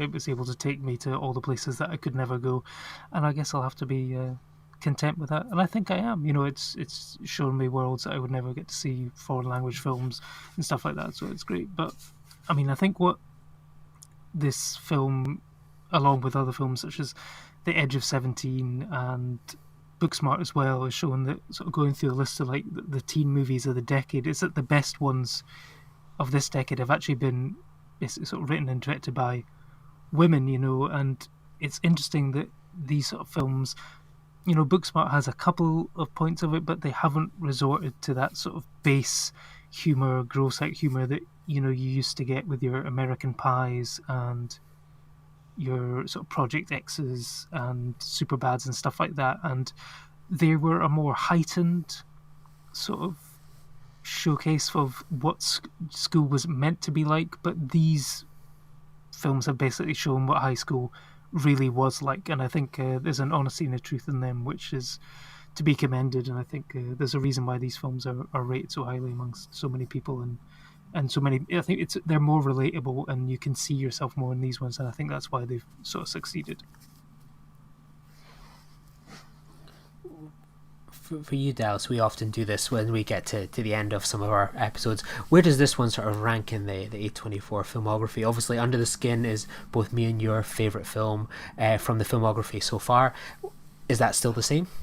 I would say this one is probably creeping around the top 10.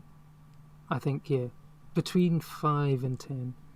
I have to pull up my list now to actually just double check.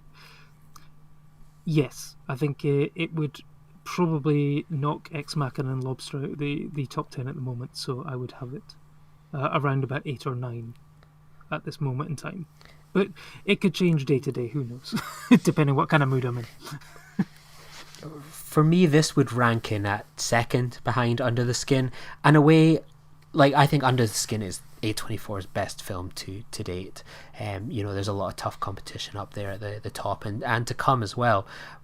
But I would say, as much as I love Under the Skin, Lady Bird is probably my favourite. If I was being objective, I still think Under the Skin is number one. It remains number one, but Lady Bird is the one that I've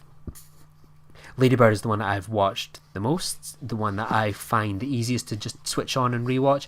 I get the most from, I quote the most, I think is special, and have probably talked about the most. And I think it's a really special film, and one that I am really glad that we got around to talking about. So what about for yourself, Clara? Where does this sort of rank with the A24 films that you've seen? Is this your favourite, or is it sort of a bit lower down? No, this would definitely be, I would say, in my top three. I think it's kind of hard for me to rank them specifically, partly because I feel like they're all so different. That's one of the reasons why I like A24, is I never see a film that seems similar, you know, to another one that I've seen released by A24. But I would say this is definitely my top three. I would watch this film, every couple of months, I would say, or repeatedly. It's one of those ones that every single time I watch it, I see something different. Which is actually another common thing that happens when I watch films from A24. I would definitely put it in my top three. So Clara, obviously we've kind of touched on that you've got these kind of podcasts out there. If people wanted to kind of reach out to you, listen to your podcasts, your work, where's kind of the best place to find all your things? And we'll obviously put some of these links into the show notes as well. The best place to find me is Twitter. So you can find me on Twitter at ClaraJeanMC. And my podcast is the Tales We Tell podcast, which looks at gender and women in film, television and fiction. We've also started branching out into history a bit, so we'll be releasing a podcast with a woman who is well versed in Tudor history, so that should be interesting. And you can find that on Twitter at the Tales Podcast, and also obviously on iTunes and other podcast providers. What about for yourself, Dallas? Where's the best place to kind of read your work and get your thoughts? Twitter as well for me, and you can get me at champcelluloid. What about yourself? Yeah, you can find me on Twitter at @LeeHutchison_. So thank you so much, Clara, for joining us today, and to all our guests that have come on today in this sort of our most bumper episode ever. But I think for these films it was worth the discussion, and I hope you'll all enjoy this episode too. It was hella tight. Thanks so much for listening, everyone. Bye.